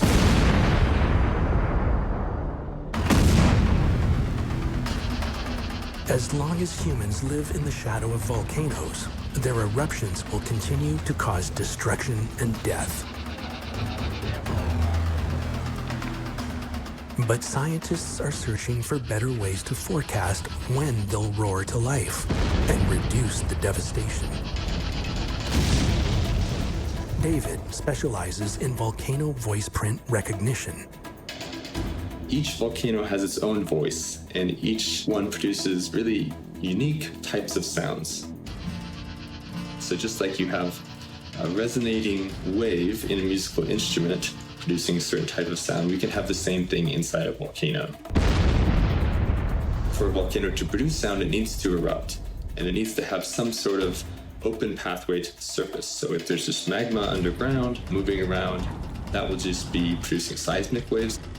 But as soon as the volcano opens up and releases pressure, then it can produce a sound wave.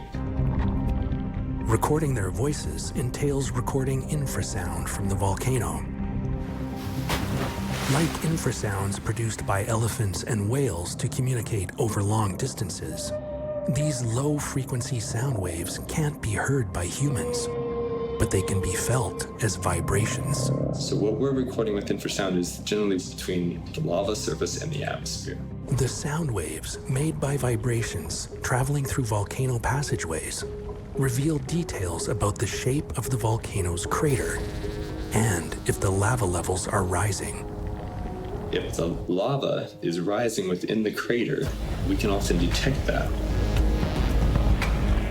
Because infrasound is produced at incredibly low frequencies, well below the threshold for human hearing, scientists are able to set up at safe distances from the volcano. The really useful thing about infrasound is that it can travel very long distances. These low-frequency sound waves can travel thousands of kilometers.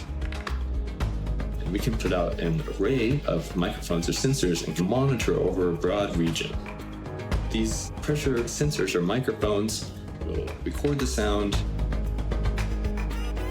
and then once it's back at our lab, we can analyze it. We can set up these algorithms to detect eruptions. Early detection means more warning time for eruptions. We can help communities that live around volcanoes by very rapidly detecting an eruption and telling you how big that eruption is. While studying volcanic voices is a relatively new avenue for volcanology, it shows a lot of promise. Currently, it's best used in combination with other technologies. Robert studies and interprets satellite imagery. Anything that affects a change on the surface of the Earth, you'll be able to see with Planet Satellite. Planet's data is useful because we're viewing the entire Earth every day. So that really gives a big picture of how the Earth is evolving over time. For volcanic eruptions, we can help monitor an eruption as it is ongoing. So with satellite data, you could actually map where they were going. By knowing where a dome is growing and how big it's getting, as well as being able to map the area of a volcano and look for channels that this material might flow down, you can really help mitigate the risk and sort of be able to predict where these flows will occur. In the future, combining satellite tech with volcano voice recognition could be the answer to saving countless lives. For now, volcanoes still remain vastly shrouded in mystery.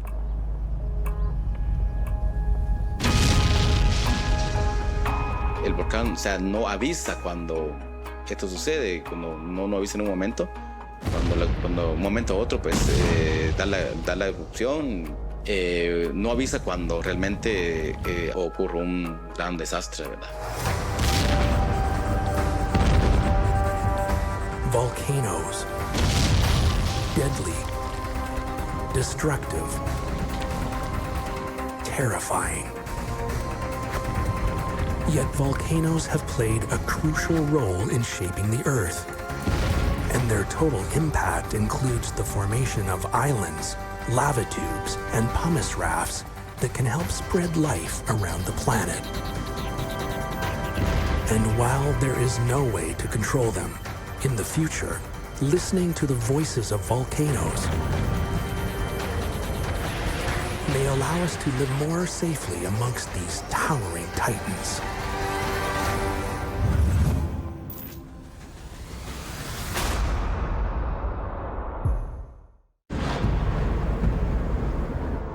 Freezing, blinding, disorienting. It had those ingredients that intensify to a dangerous storm. When blizzards strike, I've never seen that much snow before. They can have deadly consequences. We ended up with 3 storms in one. Nature was against us. Yet in some places in the world, extreme winter conditions not only provide a safe haven for life, winter weather is very important to the ecosystems.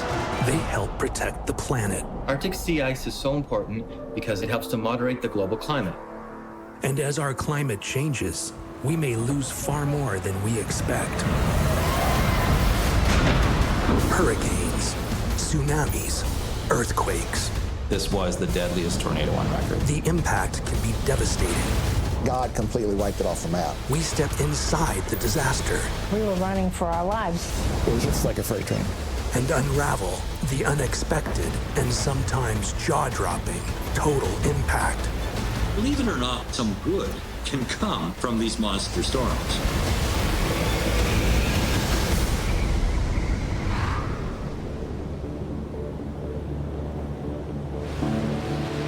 After crossing the U.S., Winter Storm Jacob heads northward from the eastern seaboard towards Atlantic Canada. When it meets the frigid North Atlantic air, it will become a giant, a historic weather phenomenon with devastating and lasting impacts. For locals of St. John's, Newfoundland, the call for a snowstorm is a regular part of the winter forecast and nothing to worry about. For us as Newfoundlanders, someone says there's a snowstorm, that's like Wednesday. It doesn't matter. And we are in the middle of the Atlantic. This is a normal occurrence for us. St. John's, Newfoundland is a small city on the east coast of Canada. Settled in the 1600s, it's home to colorful row houses, historic sites, and surrounded by nature, whale watching, and icebergs. Well, we live here just outside St. John's. It's a beautiful area, it's quiet, it's relaxing, lots of nature, and we enjoy it. Its position along what's known as Iceberg Alley also means the area can expect lots of snow and wind. But for experts monitoring the approaching weather front, they can see the signs of a monster storm. This storm deepened very rapidly as it moved off the U.S. eastern seaboard and really tapped into that temperature difference between the continent and the ocean. And in that environment with that strong temperature difference, it had those ingredients that it needed to really rapidly intensify into a dangerous storm. But for many residents, they've heard this news before. They were giving this storm a lot of hype. But then again, weather prediction is not 100%. I mean, we've had forecasts before where we were forecasted for a lot of snow, and we got nothing. We kind of figured that it was going to be big, but we didn't realize how big it really was, how big it could get. For Shondell and Kyle Snow, the impending storm is the last thing on their minds. We found out we were expecting 4 weeks pregnant. We were pretty stoked about it right from the start. With their first child due in less than 2 weeks, Shondell begins her maternity leave the day before the storm is expected to arrive. As I was finishing up at work, everyone's like, you better not have the baby in that storm they're calling for. You better, watch out for it. We both said kind of it'd be a little adventure. Kyle was born in a snowstorm in January, and so it seemed like it would be fitting. As the first snowflakes begin to fall, the majority of St. John's residents have no idea what Mother Nature has in store. We could see that the accumulation was getting heavier. The winds were starting to pick up. Approximately 4 o'clock that evening was when we were into the heaviest of it. Everybody was on edge and knowing that there's something coming, right? As the storm approaches, Shondell wakes up suddenly in the middle of the night.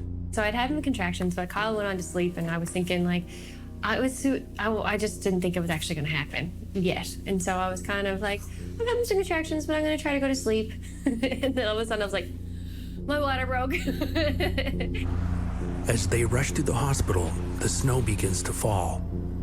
They just have to hope they can make it before the snow turns into a blizzard. It can become very quick with those type of snowfall amounts, and with those winds, it'd be very, very easy to become disoriented and lost if you're just looking at the driving conditions just being really just quite treacherous.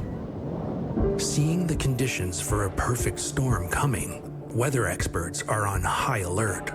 So this was a case of one of these storms that really rapidly intensified into a very powerful storm as it moved south of Nova Scotia. It brought very significant snowfall, very, very strong northerly winds, and storm surge as well. If this storm is anything like the blizzard that hit St. John's in 1959, it could be catastrophic. The date's February 15th, 16th, 1959. A powerful blizzard brought 7-meter-high snowdrifts to the St. John's area and put about 70,000 people without power for a period during the peak. With winds reaching up to 220 kilometers an hour, the storm dumped 55 centimeters of snow on the city. In the dead of the night, residents of the Battery, a steeply hilled neighborhood, described a sound louder than a clap of thunder. An avalanche had struck 2 houses, sweeping them downhill and killing 5 people. The survivors spent 12 terrifying hours buried alive until they could be dug out.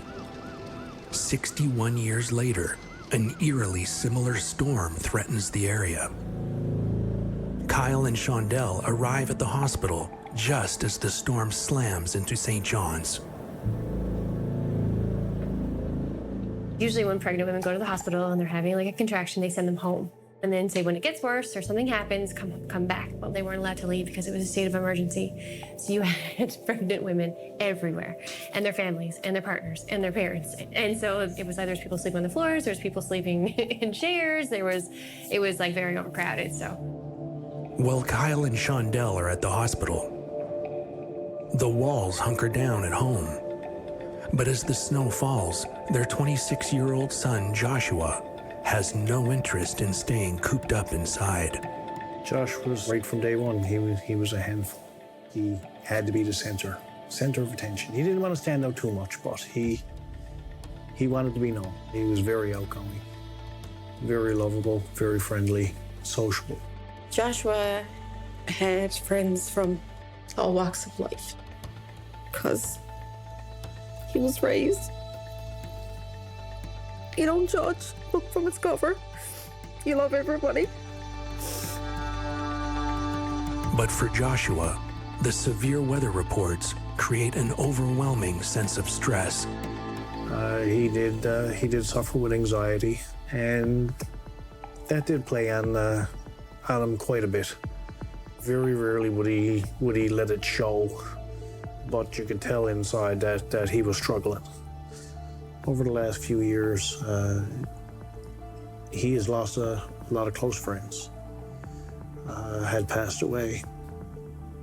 All with the anxiety involved, it just kind of amplified his feelings, and he struggled dealing with it. And knowing that the snowstorm was coming, he felt claustrophobic. He said, I'm 26 years old, Mom. He said, you can't protect me and hover over me forever. You can't keep me from going anywhere.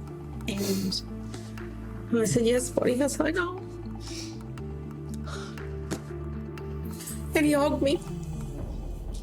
And then he had me believe that he wasn't going nowhere. Outside, the storm is dropping snow on Newfoundland at a record-breaking rate. Some of the snowfall rates were 3 to 4 centimeters an hour. And during the peak time, got 10 centimeters an hour. And that's a very significant shot of snow for that area in a short time. As 911 calls pour in, emergency responders venture into the storm. Chimneys blown over, power lines blown off poles, pole fires, alarm bells malfunctioning, systems. Anything you could have got thrown at you was thrown at us that day. Even in the light of day, the visibility reaches 0. When I was actually responding to calls, other than the trucks in front of me with lights on, I absolutely had no vision. Authorities urge the public to stay indoors. The main hazard that you would have with a blizzard would be the very, very poor visibilities that can be down at 0 at times with those strong winds and the heavy snow. And with that, it can be very easy to become disoriented and very easy to become lost. But for Joshua, the prospect of staying home is too much to bear. Nora is beside herself when she realizes her son is missing. She said, Wayne, he's gone. Nora did everything but sit on him to keep him here. We never seen him slip past. I couldn't tell you if he went through the front door. I couldn't tell you if he went through the side door. There was no footprints anywhere to be seen. There was nowhere to go. There was nowhere to... Of course, we started to panic. As the storm intensifies, the Walls face the terrifying reality that their son is now out in the blizzard.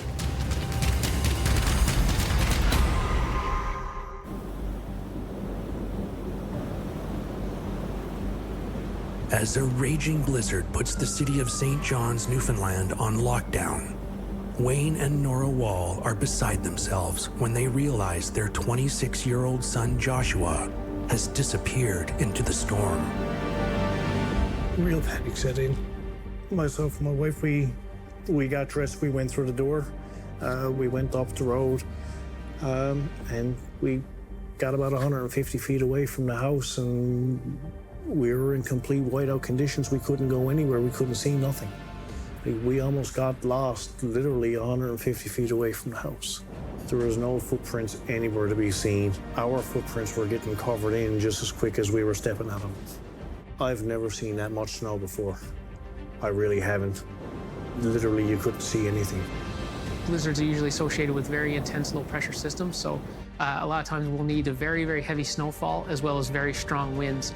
And then that will produce those very poor to near zero visibilities, either in the falling snow or blowing snow, or a combination of the two.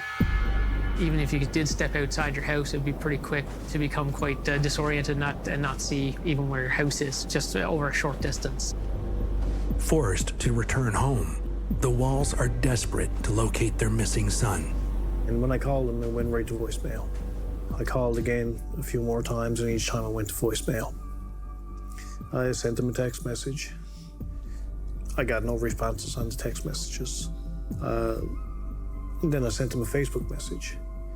And I could tell by the indication that the Facebook message didn't deliver. So I got, then I got worried. I called the police, and I had told them that he had gone out into the storm. We can't reach him. I have no idea where he's to. I told him that I am worried because, his anxiety is on bust. Emergency calls soon overwhelm first responders. People were getting snowbound, trapped in cars. We had some calls where people actually couldn't get their doors or their homes closed, looking for us to help them out in those situations. The danger of the storm is made worse by sweeping power outages. There were reported 35 power outages affecting just under 14,000 customers at different parts of the province. Without backup generators, many resort to using fireplaces, gas stoves, and propane to stay warm. So everybody was augmenting their system by propane inserts and wood stoves, and that was a big concern to us with carbon monoxide poisoning, with the wood stoves and this. So anytime we get a call for alarm activation, we just thought the worst and hoping for the best. The general public didn't expect us to show up. It was that bad that they did not think, even if they called 911, that somebody would respond. And when we come to the door and the snow would be 8 feet over the roof, and we'd have to tunnel into the door to get to the person, when they looked at us, you could see the delight in their eyes that at least somebody showed up. We challenge ourselves every single day to get to a call as quick as we possibly can. When the storm really hit, it took us to a call that we would have been there in 6 minutes. It took us 45 minutes to get there. By the afternoon, Shondell has been in labor for over 12 hours. Kyle's concern grows as he watches the blizzard outside. In the procedure room or the birthing room or whatever, there was huge windows, but it was just white. It's just pure white. It was the worst storm I've ever been in by far. Kyle would every now and again be like, look outside. And I'd be like, holy. And then I'd be like, oh my goodness. And I'm like, okay. And then I would just go back to it. I just remember looking outside and not being able to see anything at all. Kyle realizes he may have more than his wife and baby to be anxious about. And so I decided to go downstairs and check on the weather. When I approached the front doors of the hospital, you could just hear the wind howling just through the entire building. And when I got to the hospital door and opened it up, it was half buried.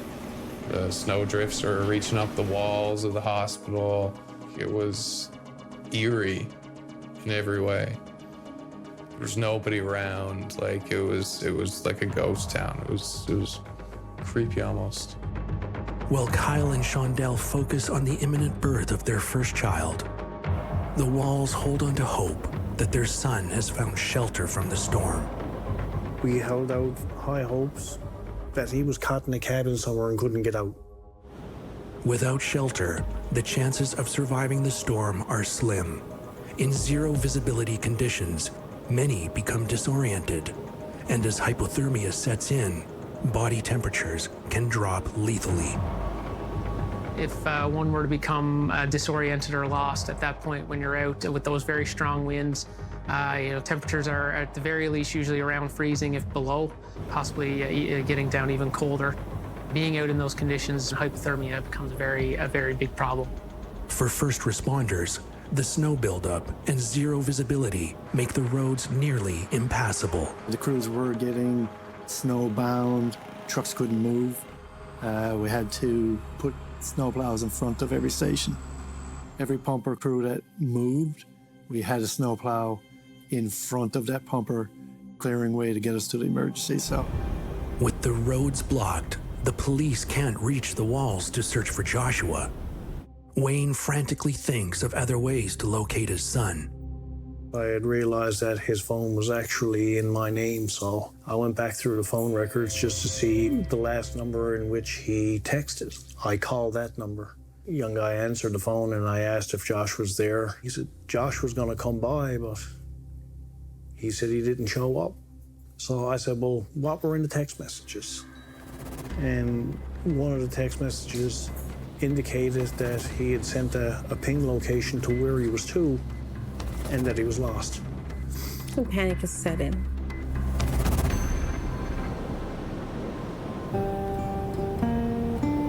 As a monster blizzard buries St. John's, Newfoundland, Kyle and Shondell finally welcomed their firstborn child into the world. So I was in labor for quite some time. 21 hours. 21 hours. Levi was born at 10:41 p.m.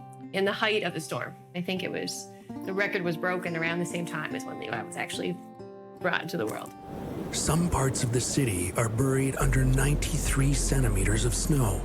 The storm is what weather experts call a snow bomb. Bombogenesis, it's kind of a term that's been more or less used amongst meteorologists, but it has gained a bit of steam out. Basically, a bombogenesis or a bomb cyclone is just a very rapidly intensifying storm.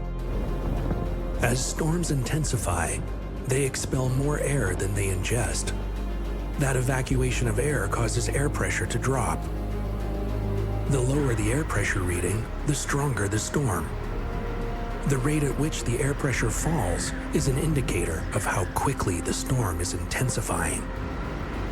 For a system to qualify as a bomb, its air pressure must plummet, decreasing by at least 24 millibars, the unit used to measure atmospheric pressure, in 24 hours. In addition to the dramatic drop in air pressure, strong winds create hurricane conditions. The peak wind gusts with this system right across eastern Newfoundland range from around 100 kilometers an hour up to about 170 kilometers an hour. On that higher range, you're starting to get into Category 2 hurricane force wind gusts. The winds did take a toll on the communication systems, electrical systems, siding blowing off houses.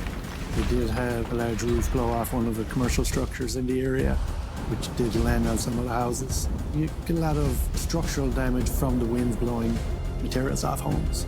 As the worst of the storm finally subsides, the search for Joshua begins. I got up and I took off up through the backwoods. Snow in places was up to my waist.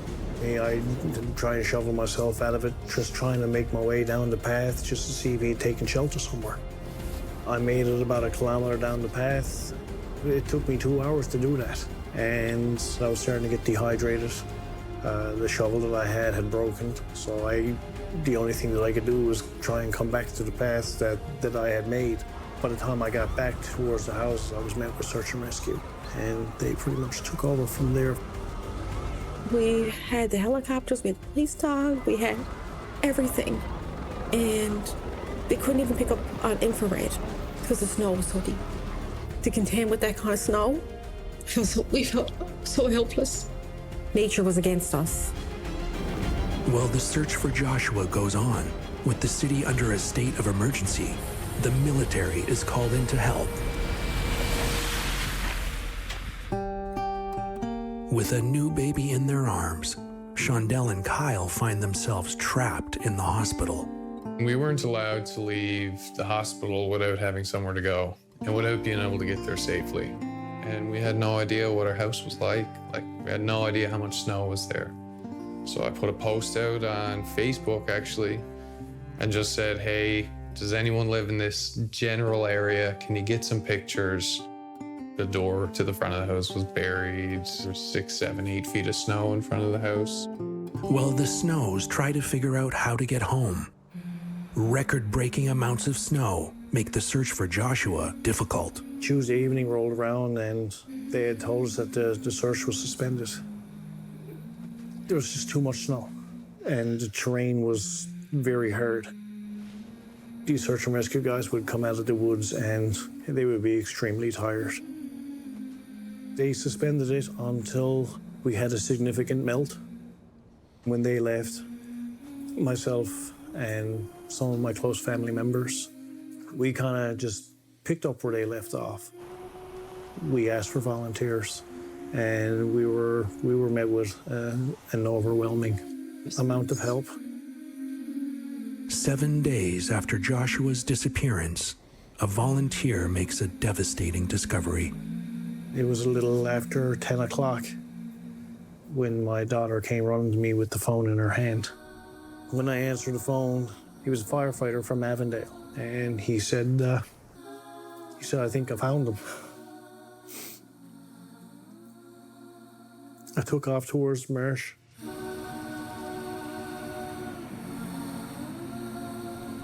And when I got up there, I got off Skidoo, and he looked at me. He said, just wait. I said, is it him? He said, just wait. He said, don't quit. And just looking at his face, listening to him talk, I mean, I knew what I was headed for. He was about 20 feet inside the tree line. That's where we found him.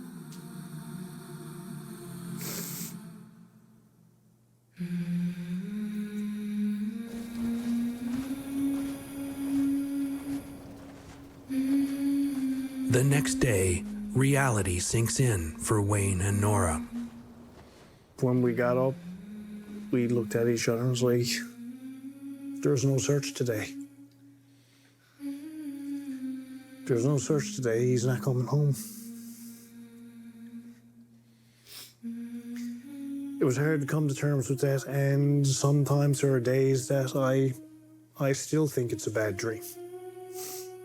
I'm still expecting myself just to wake up and say, what the hell was that? But it's not going to happen. There's no words to describe the loss. They say it'll get easier with time. I just don't see it happen. Whenever it snows, I'm a mess. I used to love the snow, you know? He went from being an earth angel, that's what I called him, to a snow angel.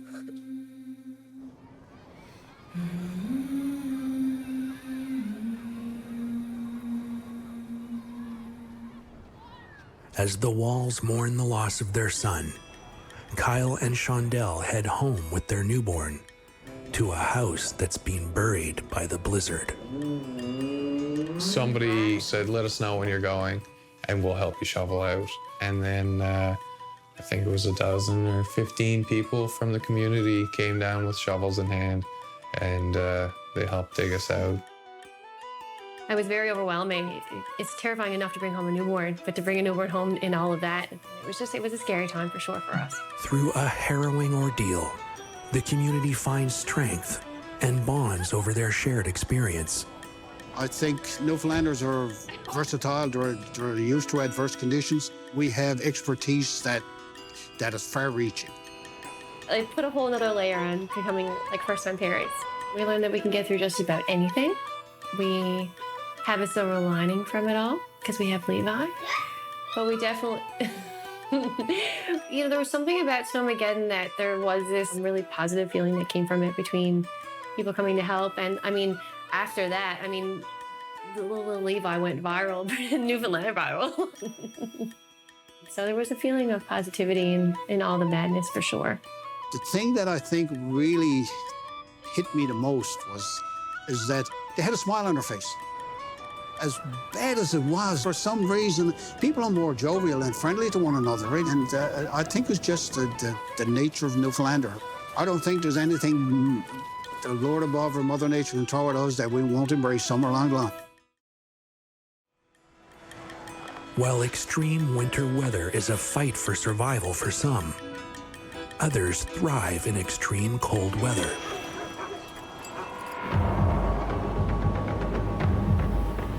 Blinding blizzards, hurricane winds, deadly roads.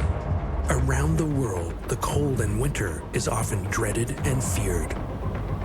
Freezing rain can encase houses, and blowing snow can down power lines.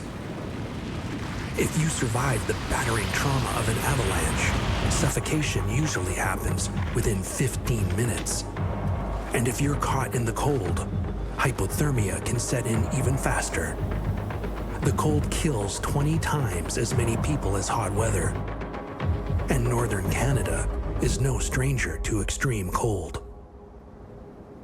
Winter in the Yukon, it's really one of our longest seasons. It can last 5 months, and it can be dangerously cold at points in time. So, in fact, some of the coldest temperatures recorded in North America have been from around the southern Yukon. In 1947, they recorded a temperature of minus 62.5 degrees Celsius, which is pretty cold. Yet for some, the perilous climate is simply a way of life. Our people have been living in the far northwest Canada for thousands and thousands of years. Winter is not something to be feared, but rather something that our people have absolutely mastered. Overland travel can be easier in winter. Animal tracks are easily spotted and followed. Sound travels differently in the cold, making it easier to track animals. A fish net is set easily under the ice. Food harvested in the winter can be easily stored by freezing it. The people's reliance on cold winter conditions is shared with the animals that live here. Winter weather is actually very important to the ecosystems. We'll get these very big snowstorm events that are coupled with these extreme high wind events. And what will happen is all the snow that falls during the storm will be blown over to the north sides of the mountains, and these huge wind drifts will turn into ice patches. These snow drifts dot the landscape. There's hundreds of them in the southern Yukon. In the winter months, animals like pika, lemmings, and grouse use the snowdrifts for shelter.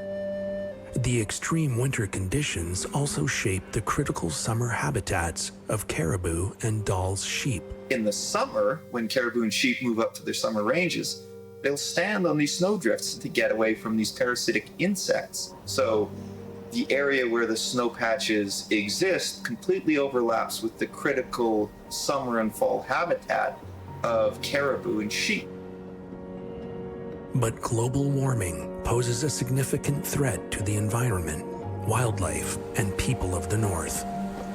With increasingly longer and warmer summers, there's been this progressive melt of this permanent ice that on some mountains has been around for close to 10,000 years. When an ecosystem has formed around the development of permanent ice, then the animals in that habitat and the plants in that habitat have adapted to that ecological condition. So when you start to see these ice patches getting smaller and smaller and perennial snow not lasting in the environment as long as it used to, then it creates this situation of uncertainty. While a threat to those who live here, the retreating ice and thawing permafrost also reveals treasures preserved by the icy conditions. There was a baby mammoth mummy that was found in Siberia where they are able to completely sequence 70% of the DNA that came out of that mammoth. Here in the Yukon, we have one horse bone that is about 750,000 years old, where we were able to sequence the DNA out of one bone that had been preserved in ice for almost 1 million years. In the Yukon, glacial evidence shows that caribou and sheep have been using the snowdrifts for millennia. While we were surveying this ice patch, we did find this hunting blind right there. So we got evidence of people setting up hunting in caribou habitats near ice patches designed to hide out from these very, very curious caribou who are going to come up and say hello to us. Well, normal archaeology involves a lot of pretty heavy labor, but glacial archaeology is a little bit different. You basically just go up into the mountains and you walk around at the face of melting ice and pick up the artifacts that you find. We found this section of a throwing dart sitting in the dung in this little meltwater channel. So I'm just gonna slowly pick this up and see what it looks like out of the dung. These archaeological artifacts expose an intertwining of culture and nature that has survived for thousands of years. This is a copper-tipped wooden foreshaft that's just melted out of the ice. All the artifacts related to this very ancient hunting tradition are now falling out of the ice, but what's really interesting is we see this evidence of a very, very consistent and stable First Nation land use. For the Champagne and Ajiac First Nations, these artifacts link them to their long history. This connection teaches us so much about who we are, where we come from. These findings also help our young people to be aware of their responsibility to take care of these lands so that it can really take care of us. But as climate change continues, the fragile balance of the North is threatened. The ecological conditions and the animal use has been stable for a very, very long time, and people have been basically engaging in a very, very long-standing tradition. And how this interacts with climate change is that when you see climatic conditions and ecological conditions change so rapidly, you have to wonder if we will be able to use these mountains consistently in the future. Well, the future of Arctic cultures and animals depends on ferocious winter storms to sustain life. It is the existence of ice that stands between disaster, death, and surprising beauty. Hard, frigid, unforgiving. Ice ages have obliterated life on Earth since the beginning of time. But for the past 13 to 14 million years, ice cover in the North and South Poles have moderated the Earth's temperature to allow life to flourish and grow. Despite its fickle and fearsome existence, ice is an ample source of intrigue for its incredible physical properties and mysterious beauty. I'm always amazed at the diversity and beauty of the ice environment around our planet. It's amazing to look out and see icebergs that make it look like a cityscape. It's marvelous that our planet is able to create these kinds of cold region phenomenon, and people enjoy them for the beauty of them. Icebergs are shimmering behemoths with awe-inspiring colors and beauty. You can see blue colors and clear colors and dark colors, and that all has to do with the impurities that are in the ice. So if there's very small impurities and not very many of them, you'll get a preferential scattering of light from them, which can cause these green colors or blue colors that you see from them. If they're very, very transparent, there's very few impurities in it. It looks like the light is just penetrating right through it. Just like rocks, the color of ice can also carry valuable information about the Earth's climate. You can get carbon pollution from around the world that is delivered to the Arctic as part of this oceanic an atmospheric circulation that goes on, and that can be deposited on the surface of glaciers and sea ice as black carbon, which also makes the ice look dark. Behind each iceberg that traverses the world's oceans is the story of a violent and terrifying rupture from a glacier. Although glaciers appear monolithic and immovable, there is a vast network of a glacial phenomenon called ice streams lurking below the surface. When you think about glaciers on land, one of the things that is not that evident to the public is that these masses of ice are in motion. They move to such an extent that we have an analog of what you would think of as a river inside a glacier. And so these are called ice streams. It's bounded on either side by ice that's moving very slowly or not at all, but inside the ice stream itself, it's moving very rapidly. On average, glaciers move 25 centimeters per day, but it's possible for them to shift up to 30 meters. What is causing it to move is that when you get meltwater on the surface of a glacier, you get something called a moulin. And a moulin is basically a hole in the glacier where fresh water can penetrate down to the base of the glacier. So you can imagine water going down several kilometers to the bedrock that's underneath. And then that water is under high pressure under there, and it's quite warm, so it stays in liquid phase, and it forms kind of a lubricant between the base of the ice and the bedrock below, and that causes the glaciers to slip much more effectively, therefore delivering more icebergs to the ocean. Much like icebergs, whose mass is hidden underwater, other beautiful ice formations are created under the surface. You can get things like brine icicles. When the brine is forming in the sea ice, it actually follows a branched structure very similar to a tree. When sea ice freezes in the Arctic and Antarctic, the salt in the water separates from the water crystals to create a thick brine. This brine cracks the sea ice and seeps into the water below. It's so cold, the water around it freezes, forming a falling finger of ice. Brinicles can travel all the way to the ocean floor, instantly freezing every sea creature in their path, leaving a remarkable, deadly ice column suspended in water. But there can be a delicate, natural beauty to briny ice as well. A similar kind of phenomenon happens over sea ice, and those are called frost flowers. And so in a frost flower, you sublimate the surface, which means you go from this solid phase up to a vapor phase, and then the vapor phase freezes, forming a very delicate flower on the surface of the ice. We call these salt flowers or frost flowers. In the Arctic, air is so dry that as spring temperatures increase, the ice surface can go from a solid state to a vapor state, completely bypassing the liquid phase. The result, the flowers flourish, forming ethereal ice meadows. As these flowers grow, they capture salt and marine bacteria, creating an excellent home for microbes. And while these beautiful frost flowers are home to a rich bioculture, they also release atmospheric aerosol, which may be involved with the depletion of ozone in the lower atmosphere.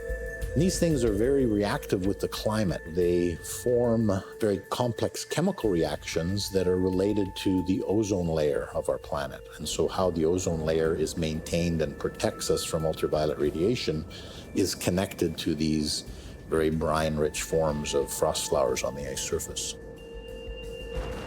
Ice and snow can be both beautiful and deadly. But it also anchors the Earth's climate and keeps our existence on this planet from utter devastation.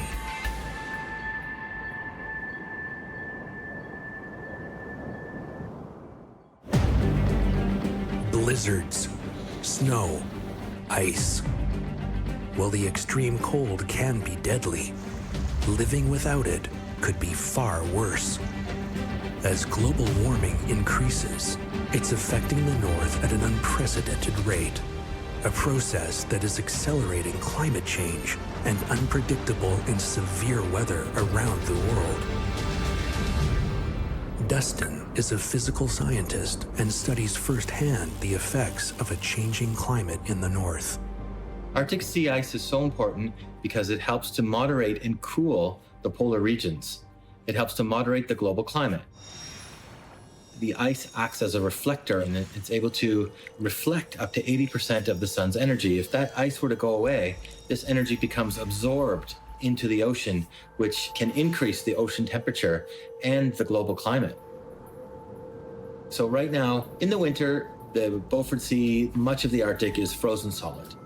And throughout the season, as we get into June and July, the ice melts and goes away. But now we're seeing this happen earlier and earlier and earlier. So the breakup of ice actually today happens 10 days earlier than it did 20 years ago. The result is a warming of the oceans, which in turn can affect weather patterns globally, changing when, where, and how severe cyclones occur around the world. It is well known that in the Arctic, the loss of sea ice causes more coastal storms, and the rapid loss of sea ice over time has increased more storms over time. And that's why we're seeing more erosion now along the Arctic coastline than we've ever seen before. Arctic coastlines around the world are eroding between 1 and 1.5 meters a year. The most surprising discovery when analyzing the coast and looking at coastal erosion, it really has to be how fast it happens. How just one storm can cause so much damage. We can see huge blocks fall, the sizes of small houses. In the community of Tuk, we see, over 2 meters of erosion from just one storm. In the tiny community of Tuktoyaktuk, erosion is drastically changing the lives of residents. We see the loss of buildings, we see the loss of infrastructure, roads, and people's homes. The town has been forced to move several homes. The RCMP detachment was relocated, as well as the school.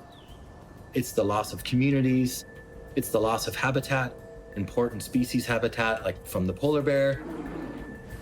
As rising temperatures melt sea ice, permafrost is also disappearing at an alarming rate. Permafrost is ground that has been permanently frozen for 2 years or more. It encompasses almost 25% of the landmass in the Northern Hemisphere.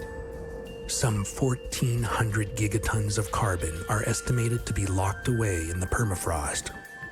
As permafrost melts, carbon is being released, adding to the effect on climate change. The loss of Arctic permafrost has greatly impacted wildlife as well by reducing the amount of habitat along the coast, but also by changing the nearshore ecosystem with the increased amount of sediment that is now being eroded into the water column.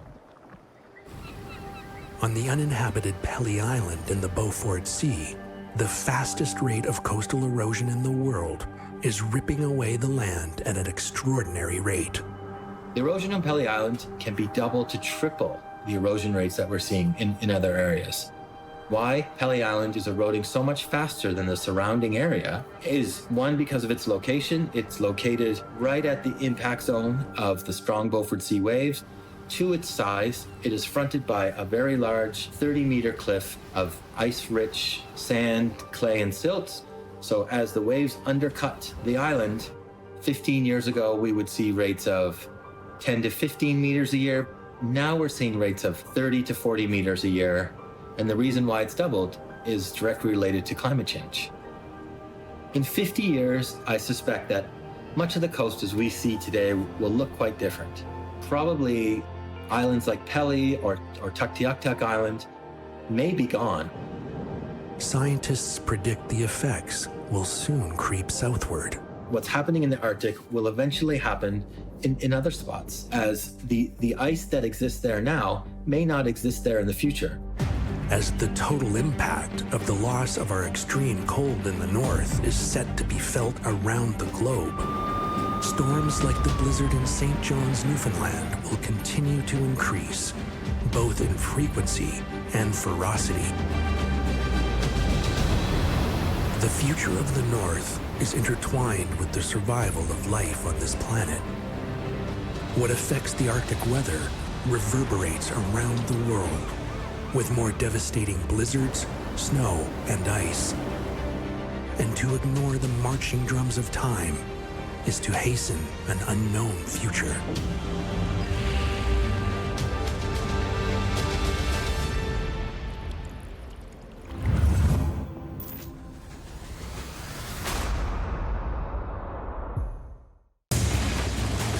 Sudden. And the water swept my truck down the road. Unstoppable. It changed the entire landscape. Deadly. It's just horrific. Like fast-flowing concrete, mudslides can wipe out everything in their paths. The whole forest was gone. Yet the total impact from mudslides and landslides can increase biodiversity and unearth prehistoric treasures. Hurricanes, tsunamis, earthquakes. This was the deadliest tornado on record. The impact can be devastating. God completely wiped it off the map. We step inside the disaster. We were running for our lives. It hits like a freight train. And unravel the unexpected and sometimes jaw-dropping total impact. Believe it or not, some good can come from these monster storms.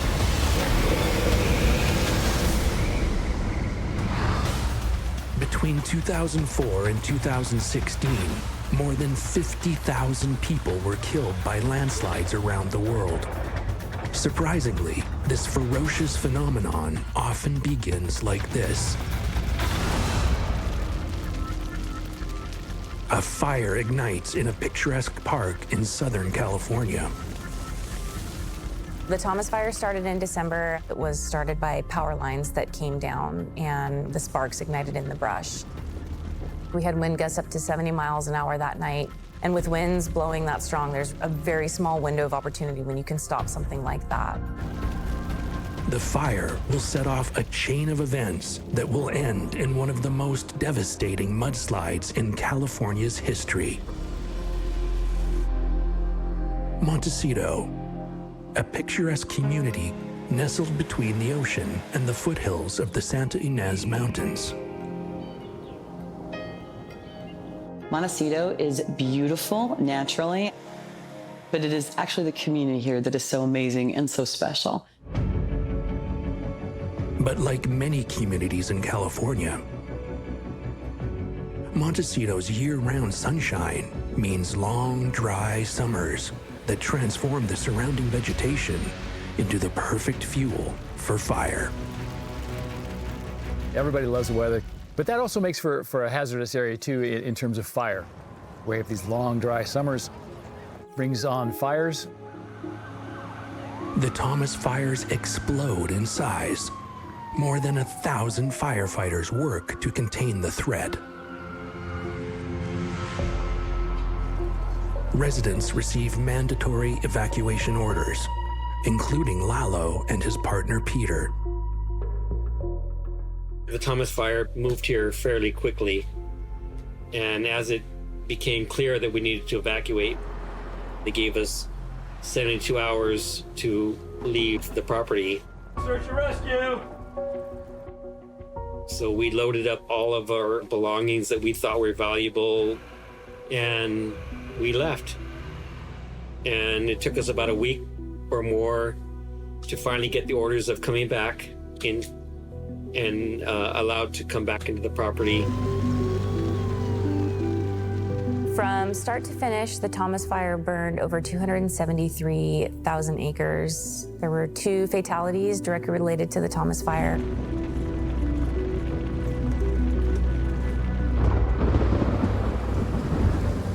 Many have only just returned to their homes when warnings are issued about incoming rain and the possibility of flooding and mudslides, also known as debris flows.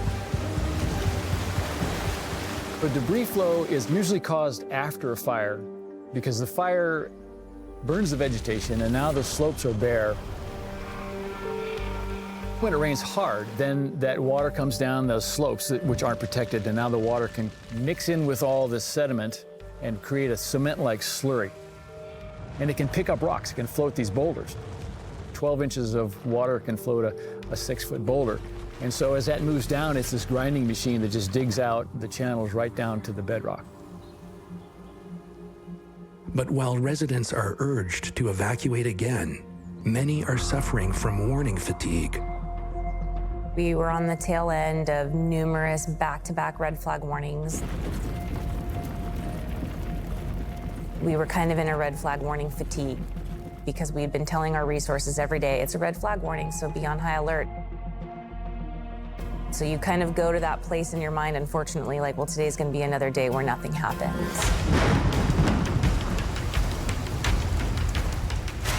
It came up to the point of the new worry of this rain coming, and we were told that we were in the voluntary evacuation zone, but we were so exhausted at that point. Peter just thought, you know what, we'll point the vehicles so that they're pointing outwards. If something does come to that nature, we'll just head out. That evening, Peter said, I'm aware that this could be a problem. I'm not going to sleep. I'm going to stay awake and monitor the creek. I was scheduled to work the next morning, so I went to bed, not thinking too much about it. We knew that we would probably see some localized flooding. So that day we were filling sandbags and cleaning out culverts and looking at creeks and kind of preparing for a big rainstorm. But no one is prepared for what's to come. No one knew that that giant storm was going to park over Montecito Mountain and just dump. No one knew. No one had any idea. Maeve is on patrol when the downpour hits. I was parked on what used to be called the San Ysidro Bridge. It had just started to rain, and it started to get heavier and heavier and heavier, and it turned into this kind of extreme rainfall downpour. And to be honest, I got excited with the rainfall, and so I remember sitting in the truck thinking, this is great. You know, this is exactly what we need, and this is gonna bring an end to fire season. It rained a ½ inch in 5 minutes, and that's equivalent to 6 inches per hour. That's a phenomenal amount of rain. It's just like grabbing a bucket of water and just throwing it, just chucking it onto the hillside. Really, that's what set things off. The geography of Montecito makes it particularly vulnerable to fire, rain, and debris flows. Montecito is in a hazard zone in a lot of ways. The formation of the San Ynez Mountains behind us and the fact that these steep canyons run right down into town. The canyons provide natural pathways for flowing water. The formations remaining after these events are known as debris fans. Montecito was built on a whole series of debris fans that come out of the mountains here. The canyons are stacked next to each other, and they're very steep, and as that sediment comes out, each one forms a debris fan, and they overlap. And this overlapping debris fan has made this even slope that goes down to the ocean, and that is what Montecito is built on. If the impact is anything like the 1938 Los Angeles mudslides, it could be catastrophic. The event killed 115 people, destroyed dozens of homes, and buried people alive. It's one of the worst disasters in California's history. In Montecito, it only takes minutes after the rains begin for the creek beds to fill and overflow. Two rare events come together, and then the unthinkable happens. So within minutes, the debris flow occurred. Literally within minutes of the rainstorm. So it was a rainstorm that occurs probably every 100 or every 200 years. That came after a fire that occurs every 20 to 40 years. As the deluge of rain hits the hillside, Maeve decides to patrol the area. So I drove off the bridge, and I took probably about 60 to 65 seconds before the sky just turned orange. I don't know how to describe it other than a massive ball of glowing orange. I wasn't sure what was happening because it was the middle of the night, and so I slammed on my brakes. A natural gas pipeline is severed. The massive explosion lights up the night sky. But before Maeve can figure out what it is, she sees something else, more terrifying. And as I looked to my side, I could see a glob of debris coming down. So it was water and tree trunks and boulders coming down the road at me. Maeve's truck is hit full force by a deadly mudslide. I didn't really have time to really decide on anything, and so I put it back in drive, and that's when the water swept my truck down the road.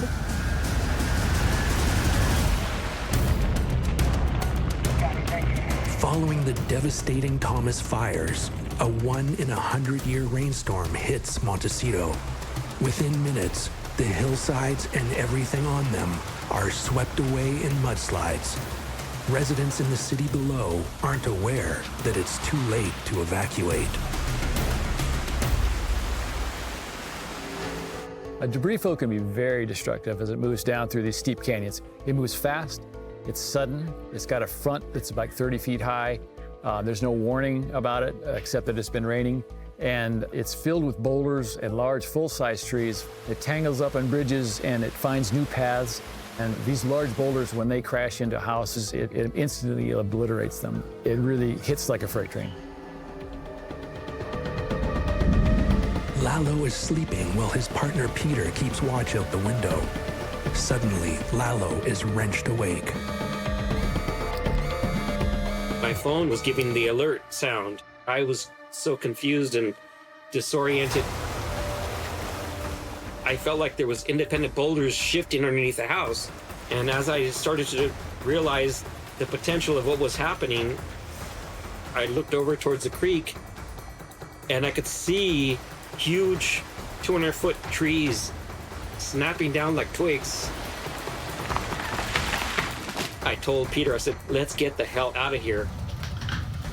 I tried to run as fast as I could to the front door where I always kept my keys. I was this close to actually grabbing my keys when the front door burst open and mud and water and everything started to flow into the house.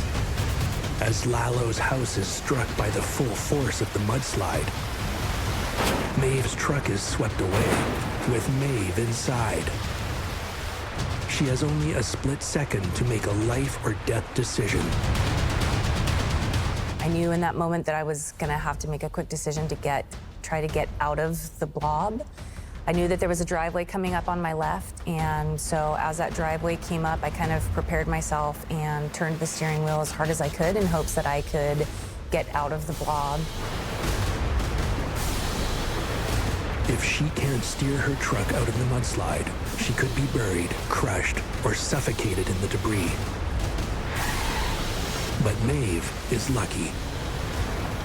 I successfully got my truck out of the blob and into a driveway. Immediately got out of the vehicle and turned around to kind of see what had happened behind me.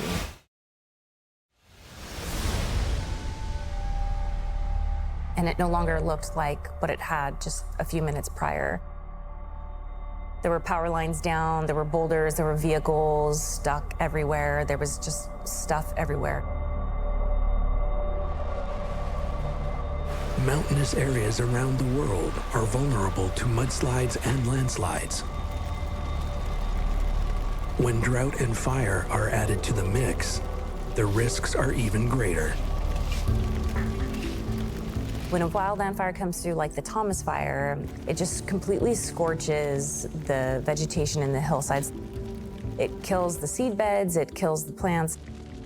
It doesn't allow the earth time to kind of regenerate and heal and repair itself. A wildfire removes the vegetation and produces a lot of ash. The ash can infiltrate the soil and make it almost impermeable to water. And then the plants themselves release a waxy substance that can seal the surface. As rain falls, it can't penetrate the waxy, ashy layer.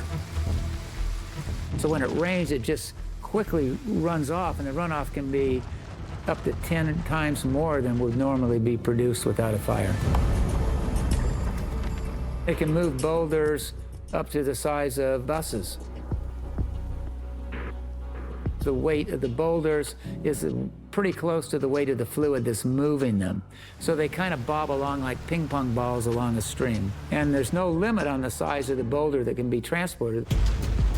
Within minutes, multiple mudslides are barreling through Montecito, destroying everything in their paths.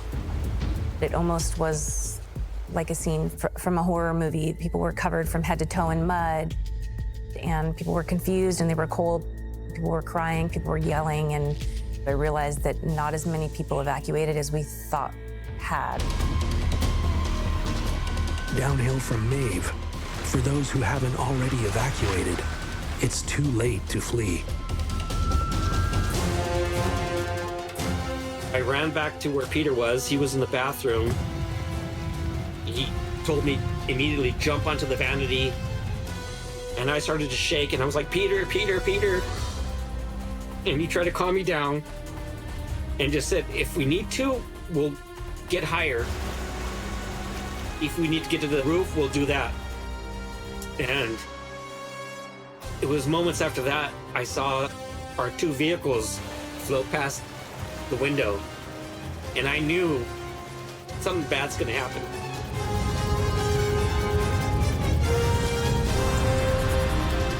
The house actually started to lift off its foundation. It did like a little waft, a second waft, and the third waft, the house just lifted off its foundation and launched us out into the flow of mud and water.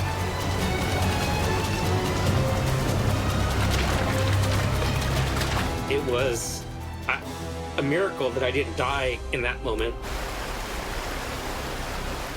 The people who didn't evacuate didn't know it was coming, and when it was coming, it was probably too late. People reported the boulder front is coming down and lines of trees falling down like a mass of elephants behind, pushing down the trees through a forest. And it makes a big noise. Debris flows move, they sound like, probably sound like a freight train going by. You can hear it coming. You can see it coming. As the mud flow hits their home, Lalo and Peter are swept away into a torrent of mud, trees, and boulders.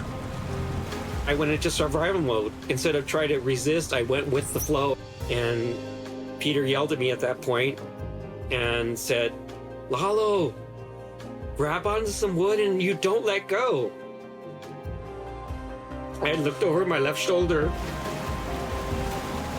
I saw Peter for the last time. As Lalo desperately searches for something to grab onto, Maeve jumps from survivor to rescuer. I had asked my two firemen to start knocking on doors.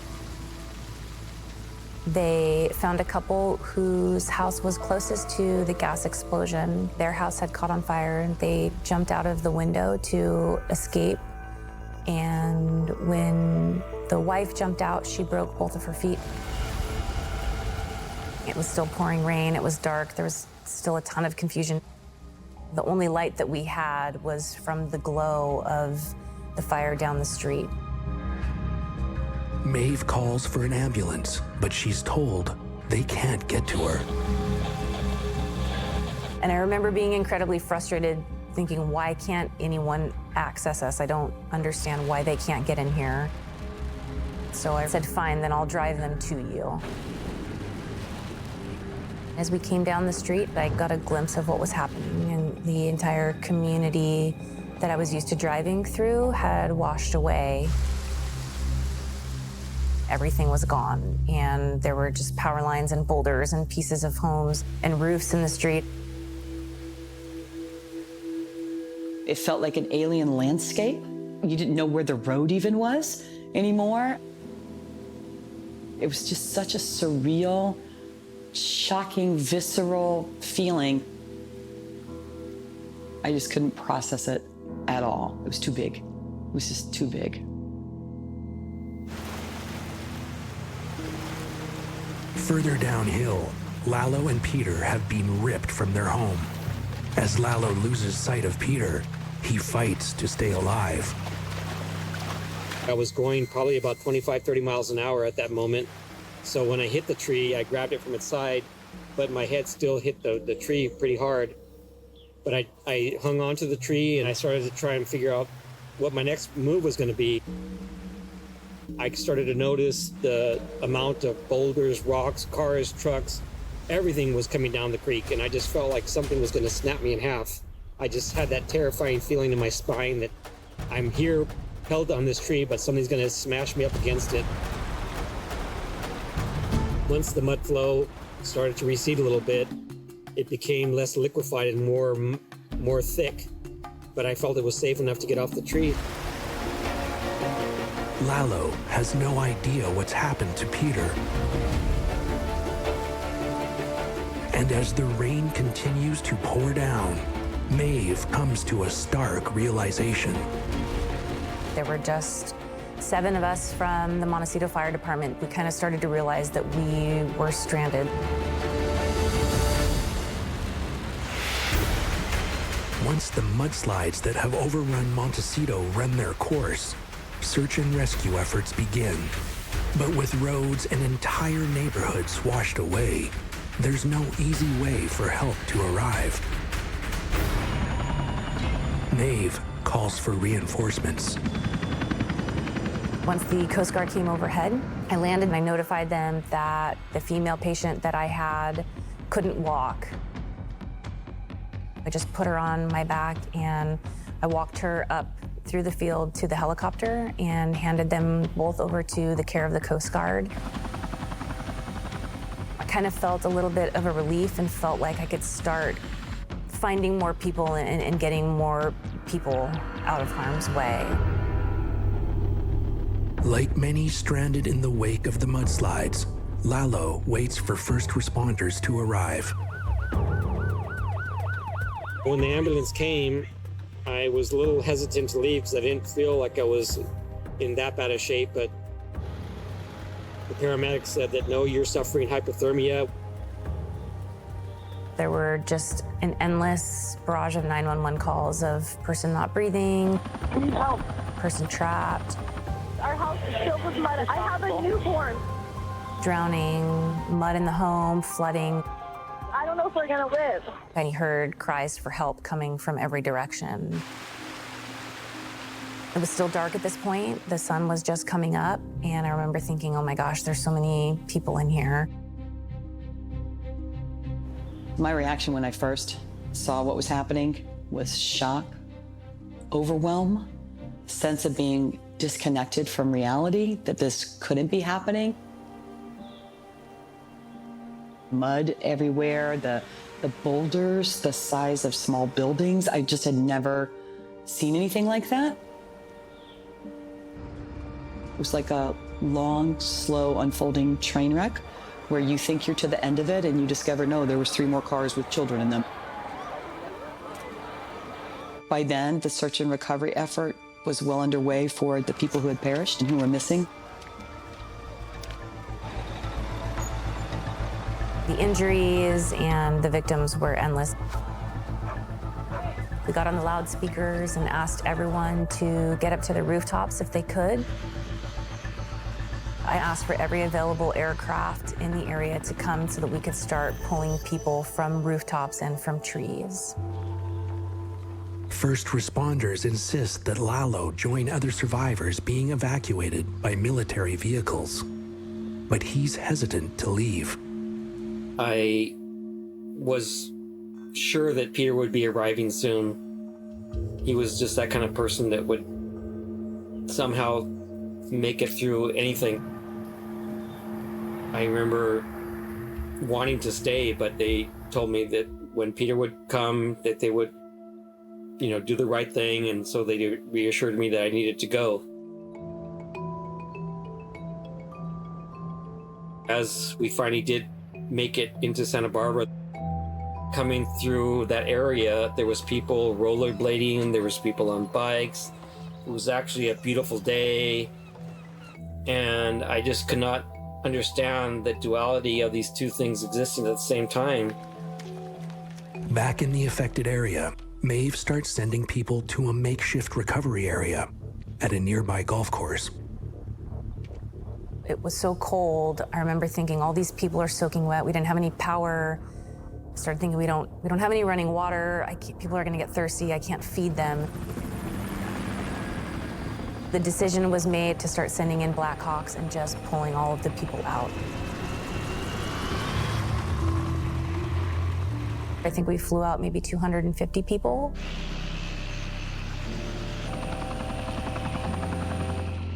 As Lalo recovers, friends and family search for Peter. It wasn't until the next day the word came in that he was found. They had found his body. I also found out that someone had posted on Facebook that they had found Peter's passport, photos, personal belongings. And once I did actually see his belongings, I knew it was real.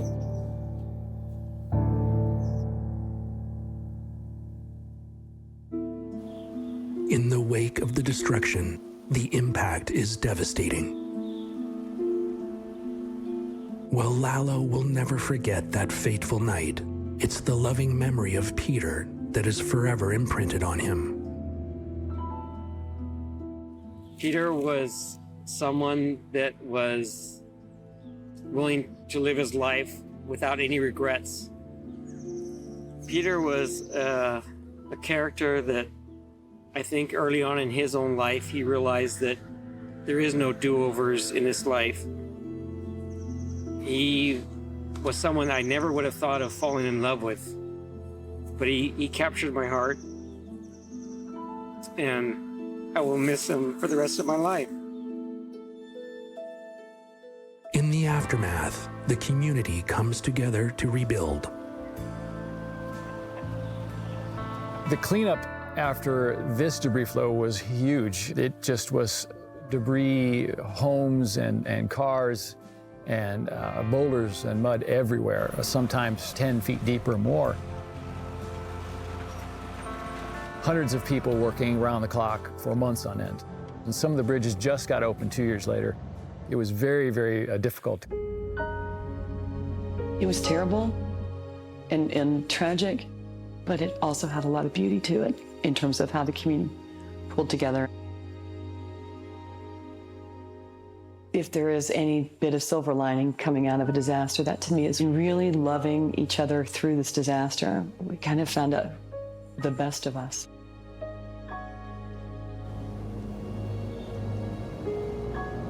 I tell the people in my life that I love them more often because I always want the people in my life to know what they mean to me. While the devastating effects of mudslides and debris flows are undeniable, science is revealing that their total impact can actually create an unexpected boom in wildlife. I'd call it a hard reset of the biodiversity, but Mother Nature is extremely resilient. It's 1980, and Mount St. Helens in Washington State is about to unleash the largest landslides ever recorded in Earth's history. The disaster will release multiple types of debris flows. The effects will be both devastating and surprising. It begins with an earthquake rumbling beneath Mount St. Helens, a volcano that's been dormant for over a century. From March to mid-May, a staggering 10,000 earthquakes are recorded in the area. The quakes build pressure beneath the volcano, causing the north side to bulge outward. One of our students was working up there on the observation site about 9 miles away from the volcano, and they were monitoring the bows. The whole side just slowly swelled day by day. Then, a 5.1 magnitude earthquake strikes. Moments later, the north face begins to crumble. As the mountain moved up and down and was pulsing with the pressures below, it fractured all the rock. And eventually, the mountain couldn't hold itself up anymore on that north side and simply slid down. Rock, debris, and ice tumble down the mountain, triggering a landslide. The whole mountain slipped, and then it fluidized into a debris flow that went down the Toutle River a long ways. Reaching speeds of 249 kilometers an hour, the landslide rockets 21 kilometers down the river, filling the valley with up to 180 meters of debris. It's the largest landslide in history, covering 62 square kilometers. But the disaster isn't over. With a new opening on the north face, the volcano explodes in a lateral blast, ripping down the mountainside. You can imagine if an explosion goes sideways rather than up, it's going to knock down trees and destroy things.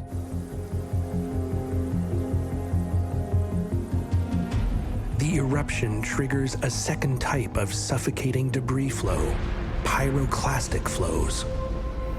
Pyroclastic flows are generated from the parts of an erupting volcano that haven't mixed with the atmosphere sufficiently. So those parts that are more dense are going to plunge towards the ground, start flowing down the flanks of the volcano.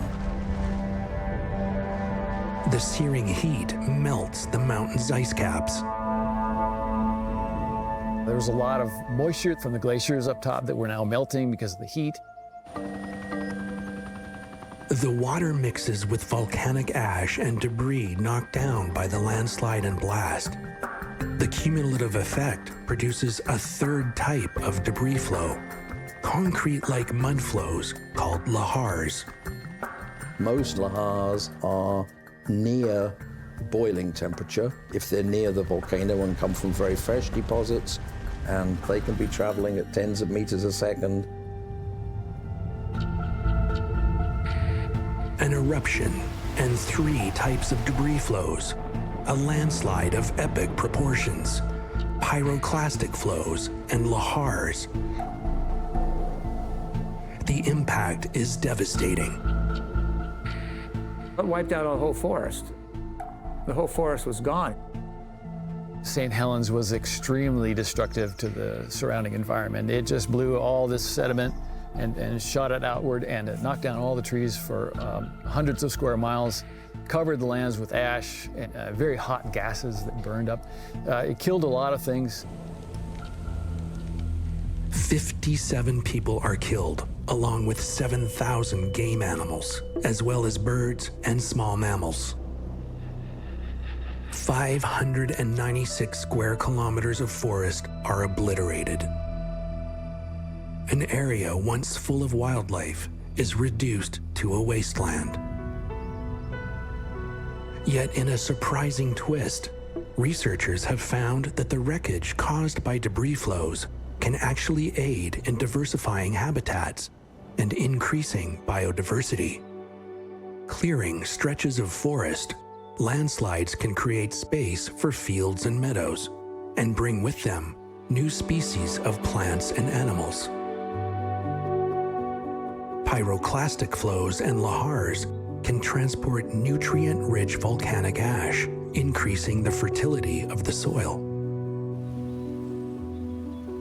Around Mount St. Helens, this meant a quick rebound in vegetation.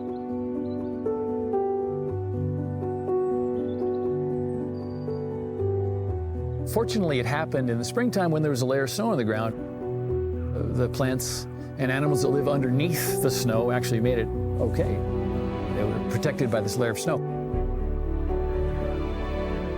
We saw sprouting coming up within weeks. The forest came back remarkably quick, actually, just a few years. Underwater, debris from landslides can also increase aquatic biodiversity by creating new habitats for both predators and prey.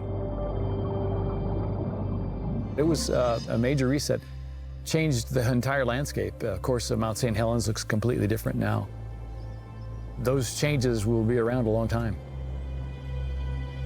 Despite the complete change in landscape, the forest is on its way to being lusher and healthier than prior to the 1980 landslide and eruption. I'd call it a hard reset of the biodiversity after Mount St. Helens, but Mother Nature is extremely resilient, and it's amazing the regrowth that came afterwards. While landslides can both destroy and support new life, in some instances, their total impact brings with them a gold rush of treasure seekers and can uncover the prehistoric past. Landslides are constantly bringing new fossils onto the beach, but it's a double-edged sword because at the same time, the landslides also threaten people and property. Around the globe, mudslides and landslides are feared for their destruction and death. On the southwest coast of England, the geology of the picturesque village of Lyme Regis makes it prone to landslides. Yet they've had a surprising upside that brings tourists here from around the world. Landslides in Britain are not common at all. In fact, there are only 1 or 2 hotspots, and the coast around Lyme Regis is really one of them. The reason why the coast around Lyme Regis is so prone to landslides is that the lower part of the cliffs are made of Jurassic rocks, about 200 million years old, and those rocks are impermeable. And then capping the cliffs is a much younger sandstone from the Cretaceous age. That's permeable, which means that the rainwater can soak down to the clay surface, and that allows the cliff top to slide off into the landslide. The Bindon landslide of 1839 was one of the largest coastal landslides in Europe. Overnight, more than 6 hectares of land and 8 million tons of rock broke away from cliffs and crashed onto the beach and into the sea. It's not a regular process, it's an erratic process that happens sporadically according to the weather. So the more we have rain and storms, the greater the chance of landslides. And that makes it really hard to predict.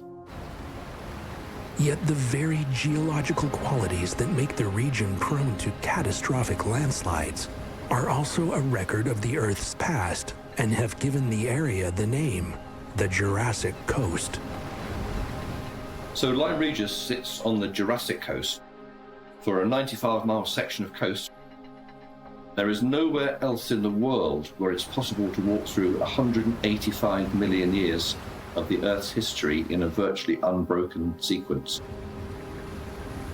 With each landslide that threatens the nearby villages, the fossil remains of the marine life that perished millions of years ago are being uncovered, revealing secrets of prehistoric life. Lyme Regis is really famous for fossils because the landslides are constantly bringing new fossils onto the beach. They're beautifully preserved. You can see these ammonites preserved with calcite crystal. But we also have the giant marine reptiles, the ichthyosaurs and the plesiosaurs, and they died onto a seabed that was poisonous and stagnant. So we find these beautifully articulated specimens like the ones in the museum. For Mary Anning, obviously one of the most famous fossil collectors of all time, she found her first ichthyosaur in Lyme Regis in 1811 at the age of 11 with her brother Joseph. She didn't find the first ichthyosaur ever found. Before that, people were known as currymen, and the fossils they sold were curiosities.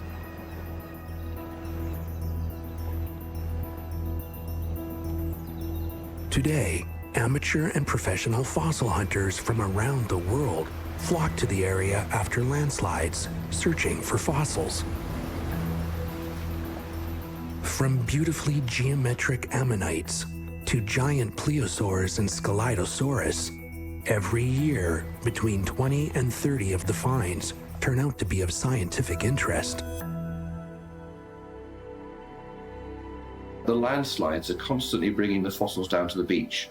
I found my first fossil here 40 plus years ago, and we're still finding the fossils. It's a fantastic and completely sustainable activity. We also need collectors to be out there collecting, because if they weren't, The new and important finds, which are still being made, they'll just be smashed and lost by the sea. While the landslides along the Jurassic coast continue to be one of the important sources of Jurassic fossils in the world, the devastation that landslides and mudslides can bring is undeniable. And modern engineering is leveraging physics to help mitigate their deadly effects.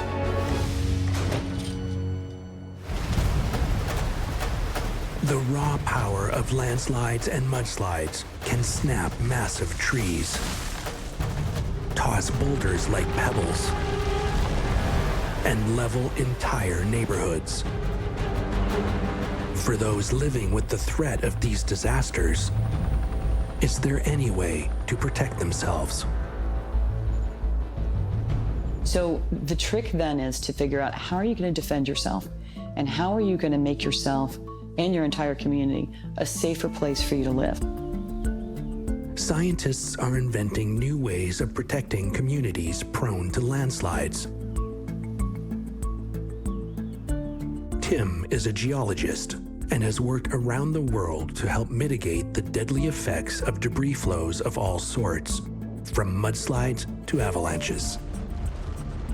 Often an event happens, such as a debris flow or rock slide. People say, okay, what can we do to prevent this from happening again? That's when experts come in, geologists, engineers, and they work with companies to figure out what system to provide. Debris flow barrier systems, sometimes called ring nets, are designed to catch debris before it's too late. The nets themselves are made from high tensile strength steel, and we loop them in a machine into different spirals for different strength nets. And then we sew them together, essentially to make a grid of rings or a net. They're made from high tensile strength steel, which makes them very strong, and the structure of them makes them very flexible. So we're stopping dynamic hazards by allowing the hazard to slow down as the system deforms.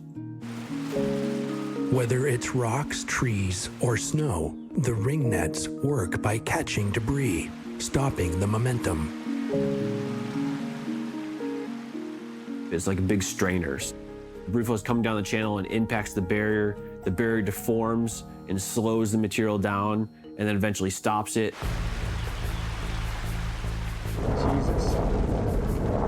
The idea for ring nets isn't new. It's based on Swiss avalanche prevention technology that's been around for decades. Rudimentary systems were started in the 50s using these wire rope nets, wood posts, and they started with avalanche protection. So the snow would accumulate behind these rows of fences and preventing the avalanche from starting. In the 70s, they started developing specific systems for stopping rockfall. In 1998, a rockfall barrier was installed and a debris flow happened to hit it. It filled this rockfall barrier, and then that's where the idea of using a flexible barrier to stop debris flow happened. Flexibility is the secret of a ring net's success. Wherever a system's flexible, it can be lighter weight because it's taking deformation and it's absorbing the load through the flexibility rather than just brute force. Flexibility in geohazard protection systems is important because we're using relatively lightweight materials, yet strong, and we're taking these dynamic, fast-moving hazards and we're slowing them down over distance.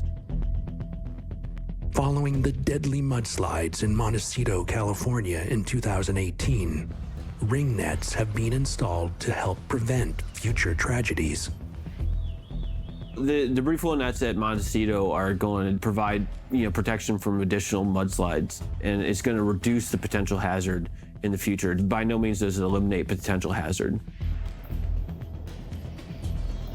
Those kinds of infrastructure projects won't save you from everything, but what they do is they do build in a certain sense of security here, and they help you understand that you're going to be able to navigate these things much better in the future. You have to think about the fact that we're living in a climate-hostile world now. With climate change and development, the rate of landslides occurring worldwide is projected to increase. Climate change is changing everything in terms of the severity of fire, and rainstorms are definitely getting more intense. So the possibility of loading this wildfire and rainstorm is more likely, which will lead to more severe landslides. We're not in control, and the environment is going to do what it's going to do. The only thing we can do is be prepared for the next event. Mudslides, landslides, debris flows. They can destroy everything in their paths and turn deadly in the blink of an eye. Yet their total impact can also increase biodiversity and reveal prehistoric treasures. As the danger looms for those living in their paths and in a world with increasingly unpredictable weather, technology could help mitigate the devastation of the deadly debris flow.